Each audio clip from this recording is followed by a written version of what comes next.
शुरू करते हाँ उस दो जहान दे पालनहार दा नाम लैके जो सब ते बहुत ही रहमतां और बख्शिशां करने वाला है। अज दे सत्संग की शुरुआत ऐसी मौलाना रूमी दी एक जीवन की बड़ी प्यारी घटना तो करांगे, क्योंकि मौलाना रूमी एक सूफी फकीर होए है और एक बहुत बड़े शायर भी होए है। और जदों शायरी की गल आती है तो फकीर या रब दे प्यारे गुरु रहबर जद भी कोई शब्द लिखते हैं या जद भी कोई शब्द उच्चारण करते हैं तो उन्होंने शब्द जिहड़े हुंदे एक तो वो शायर हुंदे है जो लिखते हैं दुनिया नूं खुश करने वास्ते, ताकि दुनिया तारीफ करे, उन्होंने नाम उच्चा होवे। जिस देखते हो ना कोई कवि कविता लिखता है तो उन्हें पुछो किस वास्ते लिख रहा हाँ, ताकि लोगों नूं पसंद आवे तो लोगों विच मेरा नाम होवे। हुण एक सधारण कवि जदों कोई कविता लिखता है, एक सधारण शायर जदों कोई शायरी लिखता है तो वो दुनिया नूं अच्छी लगन वाली लिखता है कि दुनिया पसंद करे।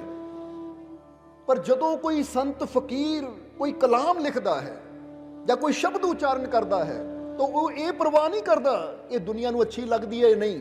वो जद भी कोई कलाम या कोई शब्द उच्चारण करता है तो इसलिए करता है कि इंसान के जीवन च कोई बदलाव आवे, इंसान के जीवन का कोई सुधार होवे।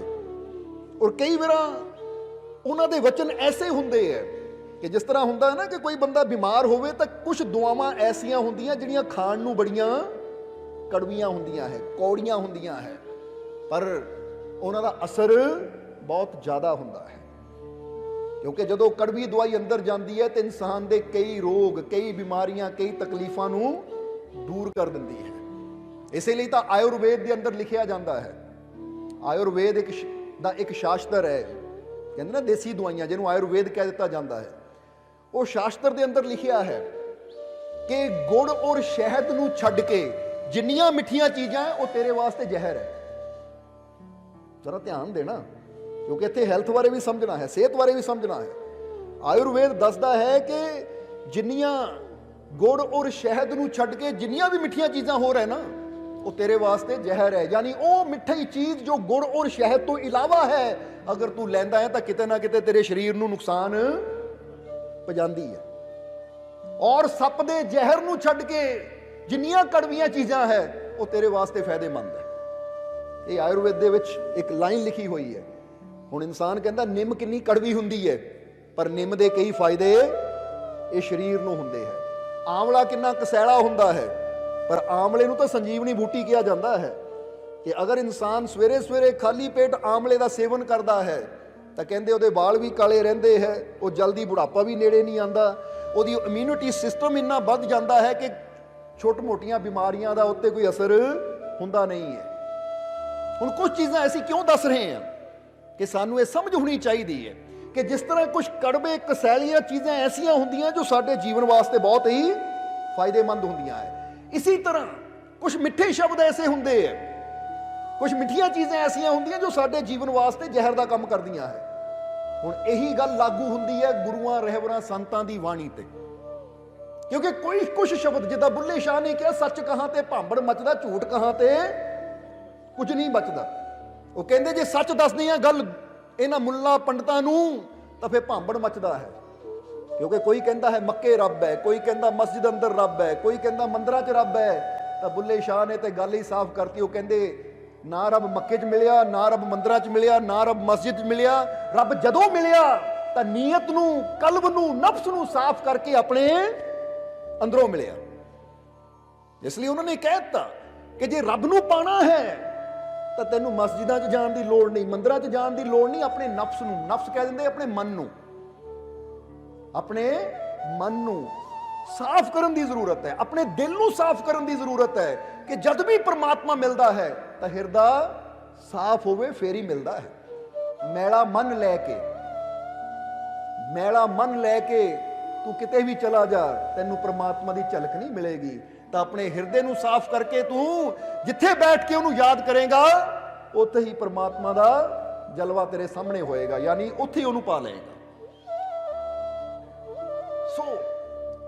जिस तरह दस रहे थे ਕਿ ਸੰਤਾਂ ਗੁਰੂਆਂ ਰਹਿਬਰਾਂ ਜਾਂ ਰੱਬ ਦੇ ਪਿਆਰਿਆਂ ਦੇ ਜੋ ਵਚਨ ਹੁੰਦੇ ਆ ਨਾ, ਉਹ ਸਾਡੇ ਹਿਰਦੇ ਨੂੰ ਸਾਫ਼ ਕਰਨ ਵਾਲੇ ਹੁੰਦੇ ਆ, ਸਾਡੇ ਜੀਵਨ ਦੇ ਅੰਦਰ ਬਦਲਾਵ ਲਿਆਉਣ ਵਾਲੇ ਹੁੰਦੇ ਆ, ਤਾਂ ਕਿ ਅਸੀਂ ਆਪਣੀ ਉਸ ਮੰਜ਼ਿਲ ਨੂੰ ਪ੍ਰਾਪਤ ਕਰ ਸਕੀਏ, ਉਸ ਮੰਜ਼ਿਲ ਤੱਕ ਪਹੁੰਚ ਸਕੀਏ ਜਿਸ ਮੰਜ਼ਿਲ ਨੂੰ ਪ੍ਰਾਪਤ ਕਰਨ ਲਈ ਸਾਨੂੰ ਇਹ ਜ਼ਿੰਦਗੀ ਮਿਲੀ ਹੈ, ਇਹ ਜੀਵਨ ਮਿਲਿਆ ਹੈ। ਸਮਝਦੇ ਹੋ ਕਿ ਨਹੀਂ? ਇਸ ਲਈ ਮੌਲਾਨਾ ਰੂਮੀ ਇੱਕ ਵਾਰ ਬੈਠੇ ਹੋਏ ਸੀ, ਹੁਣ ਆ ਜਾਈਏ ਮੌਲਾਨਾ ਰੂਮੀ ਦੇ ਕਿੱਸੇ ਤੇ, ਕਿ ਇੱਕ ਵਾਰ ਬੈਠੇ ਹੋਏ ਸੀ ਆਪਣੇ ਕੁਝ ਪਿਆਰਿਆਂ ਦੇ ਨਾਲ ਇੱਕ ਪੇੜ ਦੇ ਥੱਲੇ, ਤਾਂ ਉੱਥੋਂ ਦੀ ਕੁਝ ਮੁੱਲਾ ਗੁਜ਼ਰ ਰਹੇ ਹੈ, ਕੁਝ ਨਮਾਜ਼ੀ ਗੁਜ਼ਰ ਰਹੇ ਹੈ, ਕਿਉਂਕਿ ਉਸ ਵੇਲੇ ਨਮਾਜ਼ ਦਾ ਸਮਾਂ ਹੈ, ਨਮਾਜ਼ ਦਾ ਟਾਈਮ ਹੈ ਉਸ ਵੇਲੇ। ਔਰ ਮੌਲਾਨਾ ਰੂਮੀ ਬੈਠੇ ਹੈ ਆਪਣੇ ਕੁਝ ਪਿਆਰਿਆਂ ਦੇ ਨਾਲ, ਪ੍ਰੇਮੀਆਂ ਦੇ ਨਾਲ, ਕਿਉਂਕਿ ਉੱਥੇ ਉਹਨਾਂ ਦੀ ਮੁਲਾਕਾਤ ਹੋਣੀ ਹੈ ਉਹਨਾਂ ਦੇ ਮੁਰਸ਼ਦ ਕਿਹਦੇ ਨਾਲ? ਸ਼ਮਸ ਤਬਰੇਜ਼ ਦੇ ਨਾਲ। ਜਰਾ ਗੌਰ ਕਰਨਾ ਸਾਰਿਆਂ ਨੇ, ਕਿਉਂਕਿ ਮੌਲਾਨਾ ਰੂਮੀ ਦੇ ਮੁਰਸ਼ਦ ਦਾ ਨਾਮ ਕੀ ਸੀ? ਗੁਰੂ ਦਾ ਨਾਮ ਕੀ ਸੀ? ਸ਼ਮਸ ਤਬਰੇਜ਼।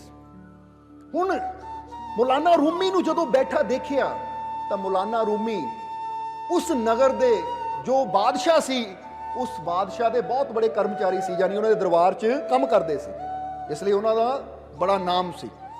ਤਕਰੀਬਨ ਜਦੋਂ ਕੋਈ ਬਾਦਸ਼ਾਹ ਨੇ ਫੈਸਲਾ ਕਰਨਾ ਹੁੰਦਾ ਸੀ ਤਾਂ ਰੂਮੀ ਨੂੰ ਹੀ ਕਹਿੰਦੇ ਸੀ ਕਿ ਇਹ ਫੈਸਲਾ ਕਰੋ, ਕਿਉਂਕਿ ਪਤਾ ਸੀ ਉਹ ਇੰਨੇ ਸਮਝਦਾਰ ਹੈ ਕਿ ਬੜੇ ਇਨਸਾਫ ਦੇ ਨਾਲ ਹੀ ਉਹ ਫੈਸਲਾ ਕਰਦੇ ਸੀ ਕਿ ਕਿਸੇ ਨੂੰ ਤਕਲੀਫ ਵੀ ਨਾ ਹੋਵੇ ਤਾਂ ਮਸਲਾ ਵੀ ਹੱਲ ਹੋ ਜਾਵੇ।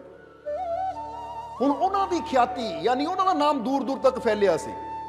ਹੁਣ ਜਦੋਂ ਨਮਾਜ਼ ਦਾ ਟਾਈਮ ਹੋਇਆ ਤਾਂ ਮੌਲਾਨਾ ਰੂਮੀ ਬੈਠੇ ਹੈ ਆਪਣੇ ਕੁਝ ਪ੍ਰੇਮੀਆਂ ਦੇ ਨਾਲ, ਕਿਉਂਕਿ ਪਤਾ ਹੈ ਕੁਝ ਸਮਾਂ ਹੈ ਜਦੋਂ ਮੇਰੇ ਮੁਰਸ਼ਦ ਨੇ ਆਣਾ ਹੈ, ਬਸ ਉਹਨਾਂ ਦੇ ਇੰਤਜ਼ਾਰ ਵਿੱਚ ਬੈਠੇ ਹੈ। ਉਹ ਟਾਈਮ ਸੀ ਨਮਾਜ਼ ਦਾ ਜਦੋਂ ਕੁਝ ਨਮਾਜ਼ੀ ਉੱਥੋਂ ਦੀ ਗੁਜ਼ਰ ਰਹੇ ਹੈ। ਹੁਣ ਇੱਕ ਮੁੱਲਾ ਜੋ ਮੁਖੀ ਸੀ ਉਹਦੀ ਨਜ਼ਰ ਜਦੋਂ ਮੌਲਾਨਾ ਰੂਮੀ ਤੇ ਗਈ ਤਾਂ ਉਹਨਾਂ ਦੇਖਿਆ ਨਮਾਜ਼ ਦਾ ਸਮਾਂ ਹੈ ਤਾਂ ਮੌਲਾਨਾ ਰੂਮੀ ਇੱਥੇ ਬੈਠੇ ਵੀ ਇਹਨਾਂ ਨੂੰ ਤਾਂ ਇਸ ਵੇਲੇ ਮਸਜਿਦ 'ਚ ਹੋਣਾ ਚਾਹੀਦਾ ਹੈ ਸਾਡੇ ਨਾਲ ਨਮਾਜ਼ ਪੜ੍ਹਨ ਵਾਸਤੇ। ਤਾਂ ਉਸ ਵੇਲੇ ਉਹਨਾਂ ਨੇ ਮੌਲਾਨਾ ਰੂਮੀ ਦੀ ਤਰਫ ਦੇਖ ਕੇ ਉਹਨਾਂ ਨੂੰ ਇਸ਼ਾਰਾ ਕੀਤਾ ਕਿ ਮੌਲਾਨਾ ਰੂਮ ਤੁਸੀਂ ਇੱਥੇ ਬੈਠੇ ਹੋ, ਨਮਾਜ਼ ਦਾ ਟਾਈਮ ਹੈ, ਚਲੋ ਮਸਜਿਦ ਚਲੀਏ, ਨਮਾਜ਼ ਦਾ ਟਾਈਮ ਹੈ, ਚਲੋ ਮਸਜਿਦ ਚਲੀਏ। ਤਾਂ ਉਸ ਵੇਲੇ ਮੌਲਾਨਾ ਰੂਮੀ ਨੇ ਮੁਸਕਰਾ ਕੇ ਕਿਹਾ ਕਿਹੜੀ ਮਸਜਿਦ? ਜ਼ਰਾ ਹੁਣ ਸਮਝਣ ਵਾਲੀ ਗੱਲ ਹੈ ਇਹ, ਕਿਉਂਕਿ ਤਾਂ ਹੀ ਦੱਸਿਆ ਕਿ ਕੁਝ ਸ਼ਬਦ ਇਦਾਂ ਦੇ ਹੁੰਦੇ ਜਿਹੜੇ ਬੜੇ ਕੜਵੇ ਹੁੰਦੇ ਆ, ਸੁਣਨ ਵਾਲੇ ਨੂੰ ਤਕਲੀਫ ਦਿੰਦੇ ਆ, ਪਰ ਉਹਨਾਂ ਦੇ ਵਿੱਚ ਰਾਜ ਕੀ ਹੁੰਦਾ ਹੈ, ਉਹਦਾ ਅਸਰ ਕੀ ਹੁੰਦਾ ਹੈ, ਇਹ ਤਾਂ ਕੋਈ ਆਸ਼ਕ ਹੀ ਸਮਝ ਸਕਦਾ ਹੈ। ਕਿਉਂਕਿ ਫਕੀਰਾਂ, ਸੰਤਾਂ, ਗੁਰੂਆਂ, ਰਹਿਬਰਾਂ ਦੀ ਬਾਣੀ ਨੂੰ ਜਾਂ ਉਹਨਾਂ ਦੇ ਵਚਨਾਂ ਨੂੰ ਹਰ ਕੋਈ ਨਹੀਂ ਸਮਝ ਸਕਦਾ। ਉਹਨਾਂ ਨੂੰ ਤਾਂ ਉਹੀ ਸਮਝ ਸਕਦਾ ਜਿਹਦੇ ਅੰਦਰ ਪ੍ਰੇਮ ਹੋਵੇ ਜਾਂ ਜਿਹੜਾ ਸਮਝਦਾਰ ਹੋਵੇ। ਸਮਝਦੇ ਹੋ ਕਿ ਨਹੀਂ?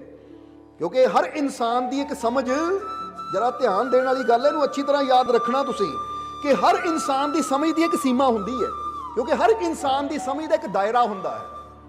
ਜਿੱਦਾਂ ਦਾ ਇਨਸਾਨ ਬਚਪਨ ਤੋਂ ਸੁਣਦਾ ਆ ਗਿਆ, ਸਿੱਖਦਾ ਆ ਗਿਆ, ਸਮਝਦਾ ਆ ਗਿਆ, ਉਹਦੀ ਬੁੱਧੀ ਉਹਦੇ ਹੀ ਦਾਇਰੇ ਵਿੱਚ ਬੰਦ ਹੋ ਜਾਂਦੀ ਹੈ। ਪਰ ਜਿਹੜੇ ਆਸ਼ਿਕ ਹੁੰਦੇ ਹੈ ਜਾਂ ਜਿਨ੍ਹਾਂ ਨੂੰ ਅਸੀਂ ਪਰਮਾਤਮਾ ਦੇ ਪਿਆਰੇ ਕਹਿੰਦੇ ਹੈ, ਹੁਣ ਆਸ਼ਿਕ ਹੋਣਾ ਔਰ ਪ੍ਰਭੂ ਦਾ ਪਿਆਰਾ ਹੋਣਾ, ਉਹਦਾ ਸਭ ਤੋਂ ਪਹਿਲਾ ਸੰਕੇਤ ਨਿਸ਼ਾਨਾ ਇਹੀ ਹੈ, ਉਹ ਆਪਣੇ ਸਾਰੇ ਦਾਇਰਿਆਂ ਨੂੰ ਖਤਮ ਕਰ ਦਿੰਦਾ ਹੈ। ਉਹਨੂੰ ਫਿਰ ਜਿੱਥੋਂ ਵੀ ਆਪਣੇ ਪਿਆਰੇ ਦੀ ਕੋਈ ਗੱਲ ਮਿਲਦੀ ਹੈ, ਜਿੱਥੋਂ ਵੀ ਆਪਣੇ ਪਿਆਰੇ ਦੇ ਬਾਰੇ ਕੋਈ ਬਾਤ ਮਿਲਦੀ ਹੈ, ਕੋਈ ਜ਼ਿਕਰ ਮਿਲਦਾ ਹੈ, ਉਹ ਫਿਰ ਇਹ ਚਿੰਤਾ ਨਹੀਂ ਕਰਦਾ ਕਿ ਜਿੱਦਾਂ ਫਰਜ਼ ਕਰੋ ਕਿ ਇੱਕ ਇਨਸਾਨ ਕਿਸੇ ਖਾਸ ਧਰਮ ਨਾਲ ਜੁੜਿਆ ਹੋਇਆ ਹੈ ਤਾਂ ਉਹਨਾਂ ਕਹਿਣਾ ਜੇ ਇਸ ਧਰਮ ਦੀ ਕਿਤਾਬ ਕਹੇਗੀ ਫੇਰ ਹੀ ਮੰਨਣਾ ਹੈ, ਜੇ ਕਿਸੇ ਹੋਰ ਧਰਮ ਦੀ ਕਿਤਾਬ ਨਾ ਕਹਿਤਾ ਤਾਂ ਮੈਂ ਇਹ ਚੀਜ਼ ਨੂੰ ਨਹੀਂ ਮੰਨਣਾ। ਹੋ ਜਾਂਦਾ ਕਿ ਨਹੀਂ? ਕਈ ਵਾਰ ਹੁਣ ਫਰਜ਼ ਕਰੋ ਕੋਈ ਮੁਸਲਮਾਨ ਹੈ, ਉਹਨਾਂ ਕਹਿਣਾ ਮੈਂ ਤਾਂ ਜੋ ਕੁਰਾਨ ਸ਼ਰੀਫ 'ਚ ਲਿਖਿਆ ਉਹੀ ਦੇਖਣਾ ਹੈ, ਗੀਤਾ ਕੀ ਕਹਿੰਦੀ ਹੈ ਮੈਨੂੰ ਮਤਲਬ ਨਹੀਂ। ਸਮਝਦੇ ਹੋ? ਤਾਂ ਜੇ ਕੋਈ ਹਿੰਦੂ ਹੈ ਤਾਂ ਉਹਨਾਂ ਕਹਿਣਾ ਕਿ ਮੈਂ ਤਾਂ ਗੀਤਾ ਦੇ ਅੰਦਰ ਜੋ ਲਿਖਿਆ ਉਹਨੂੰ ਹੀ ਮੰਨਣਾ ਹੈ, ਕੁਰਾਨ ਸ਼ਰੀਫ ਅੰਦਰ ਕੀ ਲਿਖਿਆ ਮੈਂ ਉਹਨੂੰ, ਮੈਨੂੰ ਪਰਵਾਹ ਨਹੀਂ ਉਹਦੀ। ਪਰ ਜਿਹੜਾ ਆਸ਼ਿਕ ਹੋਏਗਾ ਪਰਮਾਤਮਾ ਦਾ, ਉਹ ਕਹੇਗਾ ਜੇ ਕੁਰਾਨ 'ਚ ਵੀ ਮੈਨੂੰ ਇਦਾਂ ਦੀ ਚੀਜ਼ ਮਿਲਦੀ ਜੋ ਮੈਨੂੰ ਮੇਰੇ ਰੱਬ ਨਾਲ ਜੋੜਦੀ ਹੈ, ਜਾਂ ਗੀਤਾ 'ਚੋਂ ਵੀ ਮੈਨੂੰ ਇਦਾਂ ਦੀ ਚੀਜ਼ ਮਿਲਦੀ ਜੋ ਮੈਨੂੰ ਮੇਰੇ ਪ੍ਰਭੂ ਦੇ ਨੇੜੇ ਲੈ ਕੇ ਜਾਂਦੀ ਹੈ, ਤਾਂ ਮੈਨੂੰ ਮਤਲਬ ਆਪਣੇ ਪ੍ਰਭੂ ਨਾਲ ਹੈ, ਮੈਨੂੰ ਮਤਲਬ ਕਿਸੇ ਜਾਤ ਧਰਮ ਕਿਸੇ ਸ਼ਾਸਤਰ ਨਾਲ ਨਹੀਂ ਹੈ। ਸਮਝ ਆ ਰਹੀ ਕਿ ਨਹੀਂ? ਇਹ ਕਹਿੰਦੇ ਆਸ਼ਿਕ, ਇਹਨੂੰ ਕਹਿੰਦੇ ਪ੍ਰੇਮੀ। ਔਰ ਜਿਹੜੇ ਆਸ਼ਿਕ ਹੁੰਦੇ ਆ, ਜਿਹੜੇ ਪ੍ਰੇਮੀ ਹੁੰਦੇ ਆ, ਉਹੀ ਪਰਮਾਤਮਾ ਤੱਕ ਪਹੁੰਚਦੇ ਵੀ ਹੈ। ਤਾਂ ਜਿਹੜੇ ਦਾਇਰਿਆਂ 'ਚ ਹੀ ਫਸੇ ਰਹਿੰਦੇ ਹੈ ਜਿਹੜਾ ਆਪਣੇ ਦਾਇਰੇ ਚੋਂ ਬਾਹਰ ਨਹੀਂ ਨਿਕਲਿਆ ਉਹਨਾਂ ਪਰਮਾਤਮਾ ਦਾ ਕੀ ਪਹੁੰਚਣਾ ਹੈ। ਸਮਝ ਆ ਰਹੀ ਹੈ ਕਿ ਨਹੀਂ? ਜਿੱਦਾਂ ਸਮਝ ਲੈ ਕਿ ਇਨਸਾਨ ਦਾਇਰਾ ਖਿੱਚ ਕੇ ਬੈਠਾ ਹੋਵੇ ਕਿ ਆਹ ਦਾਇਰੇ ਅੰਦਰ ਹੀ ਮੈਂ ਘੁੰਮਣਾ ਹੈ। ਹੁਣ ਜ਼ਰਾ ਸੋਚੋ, ਜਿਹੜਾ ਇੱਕ ਦਾਇਰਾ ਬਣ ਕੇ ਬੈਠਾ ਹੋਵੇ ਉਹਨੂੰ ਕਹੇ ਭਾਈ ਦਾਇਰੇ ਤੋਂ ਬਾਹਰ ਹੈ, ਤੇਰੀ ਮੰਜ਼ਿਲ ਉੱਥੇ ਪਹੁੰਚਣਾ ਹੈ, ਤਾਂ ਉਹ ਕਦੀ ਪਹੁੰਚ ਹੀ ਨਹੀਂ ਸਕਦਾ, ਕਿਉਂਕਿ ਉਸ ਮੰਜ਼ਿਲ ਤੇ ਜਾਣ ਵਾਸਤੇ ਪਹਿਲਾਂ ਚਾਰੋਂ ਤਰਫ ਦੇ ਦਾਇਰੇ ਨੂੰ ਮਿਟਾਣਾ ਪਏਗਾ, ਹਟਾਣਾ ਪਏਗਾ। ਇਸ ਲਈ ਅੱਜ ਅਸੀਂ ਵੀ ਚਾਹੁੰਦੇ ਹਾਂ ਕਿ ਤੁਸੀਂ ਵੀ ਇੱਥੋਂ ਉੱਠੋ ਤਾਂ ਪ੍ਰੇਮੀ ਬਣ ਕੇ ਉੱਠੋ, ਕਿਉਂਕਿ ਜਿਨ ਪ੍ਰੇਮ ਕੀਓ ਤਿਨ ਹੀ ਪ੍ਰਭ ਪਾਇਓ। ਪ੍ਰੇਮੀ ਬਣ ਕੇ ਹੀ ਅਸੀਂ ਪ੍ਰਭੂ ਨੂੰ ਪਾ ਸਕਦੇ ਹਾਂ, ਪ੍ਰੇਮੀ ਬਣ ਕੇ ਹੀ ਅਸੀਂ ਉਸ ਮੰਜ਼ਿਲ ਤੱਕ ਪਹੁੰਚ ਸਕਦੇ ਹਾਂ, ਕਿਉਂਕਿ ਪ੍ਰੇਮੀਆਂ ਦੇ ਸਾਰੇ ਦਾਇਰੇ ਖਤਮ ਹੋ ਜਾਂਦੇ ਹਨ ਔਰ ਇਹ ਨਿਸ਼ਾਨੀ ਹੈ। ਇਸ ਲਈ ਅੱਜ ਕੁਝ ਨਿਸ਼ਾਨੀਆਂ ਵੀ ਦੱਸਣੀਆਂ ਹੈ ਕਿ ਕਿੱਦਾਂ ਪਤਾ ਲੱਗਦਾ ਹੈ ਕਿ ਪ੍ਰਮਾਤਮਾ ਦੀ ਕਿਰਪਾ ਸਾਡੇ ਤੇ ਹੋਣ ਵਾਲੀ ਹੈ, ਜਾਂ ਪ੍ਰਮਾਤਮਾ ਦੀ ਕਿਰਪਾ ਸਾਡੇ ਤੇ ਹੋ ਰਹੀ ਹੈ, ਜਾਂ ਅਸੀਂ ਪ੍ਰਭੂ ਦੇ ਮਾਰਗ ਤੇ ਚੱਲ ਰਹੇ ਹਾਂ। ਇਹ ਕਿੱਦਾਂ ਪਤਾ ਲੱਗਦਾ ਹੈ? ਇਹ ਜੀਵਨ 'ਚ ਕੁਝ ਸੰਕੇਤ ਆਉਂਦੇ ਹੈ, ਜੀਵਨ 'ਚ ਕੁਝ ਇਸ਼ਾਰੇ ਆਉਂਦੇ ਹੈ। ਹੁਣ ਜਿਨ੍ਹਾਂ ਨੂੰ ਉਹਨਾਂ ਇਸ਼ਾਰਿਆਂ ਬਾਰੇ ਪਤਾ ਹੁੰਦਾ ਹੈ ਉਹ ਤਾਂ ਉਹਨਾਂ ਇਸ਼ਾਰਿਆਂ ਨੂੰ ਸਮਝ ਕੇ ਲਾਭ ਲੈ ਲੈਂਦੇ ਆ, ਫਾਇਦਾ ਲੈ ਲੈਂਦੇ ਆ, ਤਾਂ ਕਈ ਉਹਨਾਂ ਇਸ਼ਾਰਿਆਂ ਨੂੰ ਸਮਝ ਨਹੀਂ ਪਾਉਂਦੇ, ਇਸ ਲਈ ਉਹ ਇਸ਼ਾਰਿਆਂ ਤੋਂ ਡਰੀ ਜਾਂਦੇ ਆ, ਡਰਦੇ ਆ ਕਿ ਪਤਾ ਨਹੀਂ ਮੇਰੇ ਨਾਲ ਇਦਾਂ ਕਿਉਂ ਹੋ ਰਹੀ ਹੈ। ਸਮਝਦੇ ਹੋ ਕਿ ਨਹੀਂ? ਉਹ ਕਹਿੰਦੇ ਪਤਾ ਨਹੀਂ ਮੇਰੇ ਨਾਲ ਇਦਾਂ ਕਿਉਂ ਹੋ ਰਹੀ ਹੈ। ਹੁਣ ਜਦੋਂ ਪ੍ਰਮਾਤਮਾ ਤੁਹਾਨੂੰ ਕੁਝ ਦੇਣਾ ਚਾਹੁੰਦਾ ਹੈ, ਜਦੋਂ ਪ੍ਰਮਾਤਮਾ ਤੁਹਾਡੇ ਤੇ ਕੋਈ ਕਿਰਪਾ ਕਰਨੀ ਚਾਹੁੰਦਾ ਹੈ, ਤਾਂ ਕਈ ਵਾਰ ਇੱਥੇ ਕੁਝ ਨਿਸ਼ਾਨੀਆਂ ਅਸੀਂ ਦੱਸਣੀਆਂ ਹੈ ਜਿਹਨੂੰ ਤੁਸੀਂ ਯਾਦ ਰੱਖਣਾ ਕਿ ਜੇ ਤੁਹਾਡੇ ਨਾਲ ਇਦਾਂ ਹੁੰਦੀ ਹੈ ਜਾਂ ਤੁਹਾਡੇ ਕਿਸੇ ਰਿਸ਼ਤੇਦਾਰ ਨਾਲ ਇਦਾਂ ਹੁੰਦੀ ਹੈ ਤਾਂ ਉਹਨੂੰ ਸਮਝਾਣਾ ਕਿ ਇਹ 'ਚ ਡਰਨ ਦੀ ਲੋੜ ਨਹੀਂ ਹੈ ਭਾਈ, ਇਹ ਤਾਂ ਇੱਕ ਅੱਛਾ ਸੰਕੇਤ ਹੈ। ਸਮਝਣਾ ਜ਼ਰਾ ਸਾਰਿਆਂ ਨੇ, ਕਿਉਂਕਿ ਜਦੋਂ ਇੱਥੇ ਦੱਸਣਾ ਚਾਹਾਂਗੇ ਆਪਣੇ ਜੀਵਨ ਦੀ ਇੱਕ ਛੋਟੀ ਜਿਹੀ ਘਟਨਾ ਕਿ 92 ਚ ਜਦੋਂ ਮਾਲਕ ਦੁਨਿਆਵੀ ਤੌਰ ਤੇ ਸੰਸਾਰ ਤੋਂ ਪਰਦਾ ਕਰ ਗਏ ਔਰ ਅਸੀਂ ਜਦੋਂ 92 ਦੇ ਵਿੱਚ ਯਾਨੀ 1992 ਚ ਸਾਨੂੰ ਗੱਦੀ ਤੇ ਬਿਠਾਇਆ ਗਿਆ ਤੇ ਅਸੀਂ ਹੁਜਰੇ 'ਚ ਬੈਠਣਾ, ਹਾਲੇ ਬੱਚੇ ਸੀ, ਛੋਟੇ ਸੀ, ਹੁਜਰੇ 'ਚ ਬੈਠਣਾ ਔਰ ਕਈ ਵਾਰ ਅਸੀਂ ਸੌਂ ਜਾਣਾ, ਪਰ ਤੜਕੇ ਜਦੋਂ 2:30-3 ਵਜੇ ਦਾ ਟਾਈਮ ਹੋਣਾ ਤਾਂ ਸਾਨੂੰ ਸਾਡਾ ਨਾਮ ਲੈ ਕੇ ਆਵਾਜ਼ ਪੈਣੀ, ਉੱਠੋ। ਅਸੀਂ ਕਿਉਂਕਿ ਛੋਟੇ ਸੀ ਪਹਿਲਾਂ ਡਰ ਜਾਣਾ, ਕੌਣ ਹੈ, ਕੌਣ ਸਾਨੂੰ ਨਾਮ ਲੈ ਕੇ ਆਵਾਜ਼ ਮਾਰਦਾ, ਤੇ ਹੈ ਕੋਈ ਵੀ ਨਹੀਂ, ਹੈ ਕੋਈ ਵੀ ਨਹੀਂ, ਪਰ ਜਦੋਂ ਆਵਾਜ਼ ਸੁਣਨੀ ਤਾਂ ਫਿਰ ਉੱਠ ਜਾਣਾ, ਜਾਗ ਆ ਜਾਣੀ। ਔਰ ਇਦਾਂ ਤੁਹਾਡੇ ਨਾਲ ਵੀ ਅਗਰ ਹੁੰਦੀ ਹੈ ਨਾ, ਕਈ ਵਾਰ ਬੰਦਾ ਕਹਿੰਦਾ ਮੈਂ ਸੁੱਤਾ ਹੁੰਦਾ ਤਾਂ ਮੈਨੂੰ ਮੇਰਾ ਨਾਮ ਲੈ ਕੇ ਆਵਾਜ਼ ਪੈਂਦੀ ਹੈ, ਪਰ ਜਦੋਂ ਮੈਂ ਜਾਗਦਾ ਆਲੇ ਦੁਆਲੇ ਹੁੰਦਾ ਕੋਈ ਵੀ ਨਹੀਂ ਹੈ। ਉਸ ਲਈ ਇਨਸਾਨ ਡਰਦਾ, ਕਿਸੇ ਨੇ ਜਾਦੂ ਕੀਤਾ, ਕਿਸੇ ਨੇ ਟੂਣਾ ਕੀਤਾ, ਕੋਈ ਪ੍ਰੇਤ ਆਤਮਾ, ਕੋਈ ਭੂਤ ਹੈ, ਕੋਈ ਬੁਰੀ ਚੀਜ਼ ਹੈ ਜਿਹੜੀ ਮੈਨੂੰ ਡਰਾ ਰਹੀ ਹੈ ਜਾਂ ਮੇਰਾ ਨਾਮ ਲੈ ਕੇ ਆਵਾਜ਼ ਦੇ ਰਹੀ ਹੈ। ਤਾਂ ਨਹੀਂ, ਇੱਥੇ ਡਰਨ ਦੀ ਲੋੜ ਨਹੀਂ, ਇੱਕ ਸ਼ੁਭ ਸੰਕੇਤ ਹੈ। ਇਹ ਪ੍ਰਮਾਤਮਾ ਦੀ ਤਰਫੋਂ ਕਿਰਪਾ ਹੈ ਕਿ ਜਦੋਂ ਤੁਸੀਂ ਦੇਖੋ ਕਿ ਟਾਈਮ 3 ਔਰ 5 ਦੇ ਵਿੱਚ ਹੈ ਜਾਂ 2 ਔਰ 5 ਦੇ ਵਿੱਚ ਟਾਈਮ ਹੈ, ਯਾਨੀ ਉਹ ਟਾਈਮ ਅੰਮ੍ਰਿਤ ਵੇਲੇ ਦਾ ਟਾਈਮ ਹੈ, ਔਰ ਉਸ ਵੇਲੇ ਕੋਈ ਆਵਾਜ਼ ਦੇ ਨਾਲ ਤੁਹਾਡੀ ਅੱਖ ਖੁੱਲਦੀ ਹੈ ਤਾਂ ਸਮਝ ਲਓ ਇਹ ਪ੍ਰਮਾਤਮਾ ਹੀ ਤੁਹਾਨੂੰ ਜਗਾ ਰਿਹਾ ਹੈ ਕਿ ਉੱਠ, ਇਹ ਟਾਈਮ ਸੌਣ ਦਾ ਨਹੀਂ ਹੈ, ਇਹ ਟਾਈਮ ਸਿਮਰਨ ਦਾ ਹੈ, ਮੈਨੂੰ ਯਾਦ ਕਰਨ ਦਾ ਹੈ। ਸਮਝਦੇ ਹੋ ਕਿ ਨਹੀਂ? ਇਹ ਸੰਕੇਤ ਹੈ ਇੱਕ। ਅਗਰ ਇਸ ਤਰ੍ਹਾਂ ਤੁਹਾਡੇ ਨਾਲ ਹੋਵੇ ਕਿ ਤੁਹਾਨੂੰ ਸੁੱਤਿਆਂ ਨੂੰ ਜਾਂ ਵੈਸੇ ਹੀ ਤੁਸੀਂ ਬੈਠੇ ਹੋ, ਕਈ ਵਾਰ ਦੇਖਿਆ ਹੈ ਕਿ ਇਨਸਾਨ ਰਾਤ ਨੂੰ ਜਾਗਦਾ ਵੀ ਹੈ ਨਾ, ਤਾਂ ਜਾਗਦਾ ਸਿਮਰਨ ਵਾਸਤੇ ਨਹੀਂ ਹੈ, ਉਹ ਬੈਠਾ ਜਾਂ ਟੀਵੀ ਤੇ ਫਿਲਮ ਦੇਖ ਰਿਹਾ ਹੁੰਦਾ ਹੈ ਜਾਂ ਮੋਬਾਈਲ ਤੇ ਕੁਝ ਕਰ ਰਿਹਾ ਹੁੰਦਾ ਹੈ ਜਾਂ ਕੁਝ ਦੁਨਿਆਵੀ ਕੰਮ ਦੇ ਵਿੱਚ ਲੱਗਾ ਹੁੰਦਾ ਹੈ। ਉਹਦਾ ਮਕਸਦ ਇਹ ਨਹੀਂ ਹੁੰਦਾ ਕਿ ਮੈਂ ਇਸ ਲਈ ਜਾਗ ਰਿਹਾ ਕਿ ਮੈਂ ਰੱਬ ਦਾ ਨਾਮ ਲੈਣਾ ਹੈ ਜਾਂ ਮੈਡੀਟੇਸ਼ਨ ਕਰਨਾ ਹੈ, ਧਿਆਨ ਕਰਨਾ, ਨਹੀਂ, ਉਹਦਾ ਧਿਆਨ ਦੁਨੀਆ ਵੱਲ ਹੁੰਦਾ ਹੈ ਉਸ ਵੇਲੇ ਵੀ। ਕਿਉਂਕਿ ਹਜ਼ੂਰ ਗੌਸ ਦੇ ਜੀਵਨ ਦੀ ਬੜੀ ਪਿਆਰੀ ਘਟਨਾ ਇੱਥੇ ਦੱਸਣੀ ਚਾਹਾਂਗੇ ਕਿ ਹਜ਼ੂਰ ਕਹਿੰਦੇ ਕਿ ਜਦੋਂ ਮੇਰੀ ਉਮਰ 17 ਸਾਲ ਦੀ ਸੀ, 18 ਸਾਲ ਦੀ ਉਮਰ 'ਚ ਹਜ਼ੂਰ ਆਪਣੇ ਪਿੰਡ ਜਿਲਾਨ ਨੂੰ ਛੱਡ ਕੇ ਬਗਦਾਦ 'ਚ ਆ ਗਏ ਸੀ। ਪਰ ਉਹ ਬਦਲਾਵ ਕਿੱਦਾਂ ਆਇਆ ਉਹਨਾਂ ਦੇ ਜੀਵਨ 'ਚ, ਕਿੱਦਾਂ ਉਹਨਾਂ ਦੇ ਮਨ 'ਚ ਸੋਚ ਆਈ ਕਿ ਮੈਂ ਆਪਣੇ ਗਾਉਂ ਨੂੰ ਛੱਡ ਕੇ ਬਗਦਾਦ ਜਾਵਾਂ। ਕਿ ਉਹ ਕਹਿੰਦੇ ਜਦੋਂ ਮੇਰੀ ਉਮਰ 17 ਸਾਲ ਸੀ ਤਾਂ ਇੱਕ ਵਾਰ ਮੈਂ ਤੁਰਿਆ ਜਾ ਰਿਹਾ ਸੀ, ਅੱਗੇ ਕੁਝ ਬੈਲ ਤੁਰੇ ਸੀ, ਬੈਲ ਤੁਰੇ ਸੀ ਤਾਂ ਮੈਂ ਬੈਲਾਂ ਨੂੰ ਦੇਖ ਕੇ ਉਹਨਾਂ ਮਗਰ ਤੁਰ ਪਿਆ ਕਿ ਬੜੇ ਸੁੰਦਰ ਬੈਲ ਹੈ। ਤਾਂ ਜਦੋਂ ਮੈਂ ਤੁਰਿਆ ਜਾ ਰਿਹਾ ਸੀ ਕਿ ਅਚਾਨਕ ਬੈਲ ਰੁਕੇ ਔਰ ਮੇਰੀ ਤਰਫ ਦੇਖਿਆ ਤਾਂ ਉਸ ਵੇਲੇ ਮੈਨੂੰ ਗੈਬੀ ਆਵਾਜ਼ ਆਈ ਕਿ ਅਬਦੁਲ ਕਾਦਰ, ਤੈਨੂੰ ਮੈਂ ਬੈਲਾਂ ਪਿੱਛੇ ਘੁੰਮਣ ਨੂੰ ਨਹੀਂ ਭੇਜਿਆ, ਤੈਨੂੰ ਮੈਂ ਬੈਲਾਂ ਪਿੱਛੇ ਘੁੰਮਣ ਨੂੰ ਨਹੀਂ ਭੇਜਿਆ, ਤੈਨੂੰ ਮੈਂ ਇਹ ਸੰਸਾਰ ਨੂੰ ਸਹੀ ਮਾਰਗ ਦਿਖਾਉਣ ਵਾਸਤੇ ਭੇਜਿਆ, ਇਸ ਲਈ ਆਪਣਾ ਸਮਾਂ ਖਰਾਬ ਨਾ ਕਰ, ਮੇਰੀ ਇਬਾਦਤ ਕਰ। ਹਜ਼ੂਰ ਕਹਿੰਦੇ ਉੱਥੇ ਮੇਰੇ ਕਦਮ ਰੁਕ ਗਏ, ਮੈਂ ਡਰ ਗਿਆ। ਔਰ ਫਿਰ ਮੈਂ ਆਪਣੇ ਅੰਮੀ ਹਜ਼ੂਰ ਨੂੰ ਆ ਕੇ ਦੱਸਿਆ, ਯਾਨੀ ਆਪਣੇ ਮਾਤਾ ਜੀ ਨੂੰ ਦੱਸਿਆ, ਤਾਂ ਉਹਨਾਂ ਨੇ ਕਿਹਾ ਬੇਟਾ ਬਚਪਨ 'ਚ ਤੂੰ ਆਹ ਕ੍ਰਿਸ਼ਮੇ ਕਰਦਾ ਸੀ। ਕਿਉਂਕਿ ਹਜ਼ੂਰ ਦੇ ਜੀਵਨ ਬਾਰੇ ਅਸੀਂ ਬਹੁਤ ਖੁੱਲ ਕੇ 3 ਸ਼ਾਮ ਹਜ਼ੂਰ ਗੌਸ ਕੇ ਨਾਮ ਉਹਦੇ ਵਿੱਚ ਦੱਸਿਆ ਸੀ ਕਿ ਕਿਸ ਤਰ੍ਹਾਂ ਹਜ਼ੂਰ ਬਚਪਨ 'ਚ ਕਿਹੜੇ ਕਿਹੜੇ ਕ੍ਰਿਸ਼ਮੇ ਕਰਦੇ ਸੀ, ਤਾਂ ਕਿਸ ਤਰ੍ਹਾਂ ਫਿਰ ਥੋੜਾ ਜਿਹਾ ਉਹਨਾਂ ਦੇ ਪਿਤਾ ਦੀ ਬੇਨਤੀ ਦੇ ਨਾਲ ਉਹਨਾਂ ਦੀ ਤਾਕਤ ਤੇ ਥੋੜਾ ਰੱਬ ਨੇ ਪਰਦਾ ਪਾ ਲਿਆ ਸੀ। ਉਹ ਸਾਰੀ ਗੱਲ ਖੁੱਲ ਕੇ ਦੱਸੀ ਸੀ ਅਸੀਂ, ਪਰ ਇੱਥੇ ਤਾਂ ਅਸੀਂ ਇਹ ਦੱਸਣਾ ਚਾਹਾਂਗੇ ਕਿ ਇਦਾਂ ਦੇ ਸੰਕੇਤ ਉਹਨਾਂ ਸੰਤਾਂ, ਫਕੀਰਾਂ, ਗੁਰੂਆਂ, ਰਹਿਬਰਾਂ ਦੇ ਜੀਵਨ 'ਚ ਹੁੰਦੇ ਰਹੇ ਹੈ ਕਿ ਜਿੱਥੇ ਉਹਨਾਂ ਨੂੰ ਦੱਸਿਆ ਜਾਂਦਾ ਹੈ ਕਿ ਤੂੰ ਬੰਦਗੀ ਨਾਲ ਜੁੜ, ਪ੍ਰਭੂ ਦੇ ਸਿਮਰਨ ਨਾਲ ਜੁੜ, ਅੱਛਾਈ ਦੇ ਨਾਲ ਜੁੜ। ख्वाजा मोइनुद्दीन चिश्ती दसदे है, ख्वाजा मोइनुद्दीन चिश्ती अजमेर वाले, वो भी दसदे है कि ਜਦੋਂ ਮੇਰੀ ਉਮਰ 18-19 ਸਾਲ ਦੀ ਸੀ, ਮੈਂ ਕੋਈ ਇਦਾਂ ਦਾ ਕਰਮ ਕਰਨਾ ਜਿੰਨਾ ਕਿਸੇ ਨੂੰ ਤਕਲੀਫ ਹੋਣੀ, ਤਾਂ ਮੈਨੂੰ ਗੈਬੀ ਆਵਾਜ਼ ਆਣੀ ਕਿ ਮੋਇਨੁੱਦੀਨ, ਮੈਂ ਤੈਨੂੰ ਇਸ ਲਈ ਨਹੀਂ ਭੇਜਿਆ ਕਿ ਤੂੰ ਉਹ ਕੰਮ ਕਰੇ ਜਿੰਨਾ ਦੂਜਿਆਂ ਨੂੰ ਤਕਲੀਫ ਹੋਵੇ, ਮੈਂ ਤੈਨੂੰ ਇਸ ਲਈ ਭੇਜਿਆ ਹੈ ਕਿ ਤੂੰ ਉਹ ਕਰਮ ਕਰ ਜਿੰਨਾ ਦੂਜਿਆਂ ਨੂੰ ਫਾਇਦਾ ਹੋਵੇ, ਦੂਜਿਆਂ ਨੂੰ ਖੁਸ਼ੀ ਹੋਵੇ। ਬੋਲੋ ਸਮਝਦੇ ਹੋ ਕਿ ਨਹੀਂ? ਹੁਣ ਜਰਾ ਸੋਚੋ, ਤੁਹਾਡੇ ਅੰਦਰ ਵੀ ਕਿਤੇ ਨਾ ਕਿਤੇ ਅੰਤਰ ਆਤਮਾ ਉਹ ਆਵਾਜ਼ ਦਿੰਦੀ ਹੈ, ਜਦੋਂ ਤੁਸੀਂ ਕੁਝ ਬੁਰਾ ਕਰਦੇ ਹੋ ਨਾ, ਅੰਦਰ ਕੋਈ ਤਾਕਤ ਕਹਿੰਦੀ ਉਹ ਨਾ ਕਰੇ, ਗਲਤ ਹੈ, ਪਰ ਫਿਰ ਵੀ ਤੁਸੀਂ ਉਸ ਆਵਾਜ਼ ਨੂੰ ਅਨਸੁਣਾ ਕਰਕੇ ਗਲਤੀ ਕਰ ਦਿੰਦੇ ਹੋ, ਕਿਉਂਕਿ ਤੁਸੀਂ ਇਹ ਨਹੀਂ ਦੇਖਦੇ ਚੀਜ਼ ਗਲਤ ਹੈ ਜਾਂ ਸਹੀ, ਤੁਸੀਂ ਦੇਖਦੇ ਹੋ ਕੁਝ ਪਲ ਦੇ ਮਜ਼ੇ ਨੂੰ ਕਿ ਲੈ ਵੀ ਆਹ ਗਲਤ ਕੰਮ ਵੀ ਕਰਦਾ, ਮਜ਼ਾ ਆਣਾ ਇਹਦੇ ਨਾਲ। ਉਹ ਕੁਝ ਪਲ ਦਾ ਮਜ਼ਾ ਫਿਰ ਸਾਰੀ ਜ਼ਿੰਦਗੀ ਦੀ ਸਜ਼ਾ ਵੀ ਬਣ ਜਾਂਦੀ ਹੈ। ਇਸ ਲਈ ਕੁਝ ਸੰਕੇਤ ਜਿਹੜੇ ਯਾਦ ਰੱਖਣੇ ਤੁਸੀਂ, ਕਿ ਅਗਰ ਤੁਸੀਂ ਰਾਤ ਨੂੰ ਸੁੱਤੇ ਹੋ, ਕੋਈ ਆਵਾਜ਼ ਤੁਹਾਡੇ ਨਾਮ ਲੈ ਕੇ ਪੈਂਦੀ ਹੈ, ਤੁਹਾਡੀ ਅੱਖ ਖੁੱਲ ਜਾਂਦੀ ਕਿਸੇ ਵੀ ਬਹਾਨੇ, ਚਾਹੇ ਵਾਸ਼ਰੂਮ ਜਾਣ ਦੇ ਬਹਾਨੇ ਜਾਂ ਪਿਆਸ ਲੱਗ ਜਾਂਦੀ ਹੈ ਪਾਣੀ ਪੀਣ ਦੇ ਬਹਾਨੇ, ਔਰ ਉਹ ਟਾਈਮ ਹੁੰਦਾ ਹੈ 3 ਤੋਂ 5 ਦੇ ਵਿੱਚ, ਤਾਂ ਸਮਝ ਲਓ ਇਹ ਕੁਦਰਤ ਤੁਹਾਨੂੰ ਕੁਝ ਦੇਣਾ ਚਾਹੁੰਦੀ ਹੈ। ਸੋਵੋ ਨਾ, ਦੁਬਾਰਾ ਬਹਿ ਕੇ ਸਿਮਰਨ ਕਰੋ, ਬਹਿ ਕੇ ਆਪਣੇ ਮਾਲਿਕ ਨੂੰ, ਆਪਣੇ ਪ੍ਰਮਾਤਮਾ ਨੂੰ, ਆਪਣੇ ਪ੍ਰਭੂ ਨੂੰ ਯਾਦ ਕਰੋ। ਜੇ ਨਾਮ ਦੀ ਦਾਤ ਨਹੀਂ ਵੀ ਲਈ, ਯੁਕਤੀ ਨਹੀਂ ਵੀ ਹੈ, ਤਾਂ ਉੱਦਾਂ ਹੀ ਬਹਿ ਕੇ ਜੋ ਸਾਡੇ ਮਨ ਨੂੰ ਸ਼ਬਦ ਚੰਗਾ ਲੱਗਦਾ ਹੈ ਉਹੀ ਜਾਪ ਕਰ ਲਈਏ। ਸਮਝਦੇ ਹੋ ਕਿ ਨਹੀਂ? ਕਿਉਂਕਿ ਇਹ ਜ਼ਰੂਰੀ ਹੈ। ਇਸ ਲਈ ਕੁਝ ਸੰਕੇਤ ਅਗਰ ਯਾਦ ਰੱਖਾਂਗੇ ਤਾਂ ਸਾਨੂੰ ਪਤਾ ਰਹੇਗਾ, ਸਾਨੂੰ ਪਤਾ ਲੱਗੇਗਾ, ਸਮਝ ਆਏਗੀ ਕਿ ਪ੍ਰਮਾਤਮਾ ਜਾਂ ਕੁਦਰਤ ਸਾਨੂੰ ਆਪਣੇ ਤੱਕ ਆਉਣ ਦਾ ਇੱਕ ਸੰਕੇਤ ਦੇ ਰਹੀ ਹੈ। ਹੁਣ ਇਹ ਸੰਕੇਤ ਨੂੰ ਸਮਝਣਾ ਤਾਂ ਐਸੀ ਹੈ ਨਾ, ਸਮਝ ਲਓ ਅੱਗੇ ਖਾਈ ਹੈ, ਉੱਤੇ ਬੋਰਡ ਲੱਗਾ ਹੈ ਕਿ ਚੇਤਾਵਨੀ, ਅੱਗੇ ਬਹੁਤ ਗਹਿਰੀ ਖਾਈ ਹੈ। ਹੁਣ ਬੋਰਡ ਲਾਉਣ ਵਾਲੇ ਤਾਂ ਬੋਰਡ ਲਾ ਕੇ ਚਲੇ ਗਏ, ਇੱਕ ਸੰਕੇਤ ਦੇ ਦਿੱਤਾ, ਹੁਣ ਪੜ੍ਹ ਕੇ ਉਹਨੂੰ ਸਮਝਣਾ ਤਾਂ ਐਸੀ ਹੈ। ਤਾਂ ਜੇ ਨਹੀਂ ਸਮਝੇ ਕਿ ਅੱਗੇ ਕੀ ਹੈ, ਆਪਣੀ ਗੱਡੀ ਦੀ ਸਪੀਡ ਫੁੱਲ ਰੱਖੀ, ਤਾਂ ਫਿਰ ਸਾਡਾ ਕੀ ਹਾਲ ਹੋਏਗਾ? ਫਿਰ ਤਾਂ ਖਾਈ 'ਚ ਹੀ ਜਾਵਾਂਗੇ।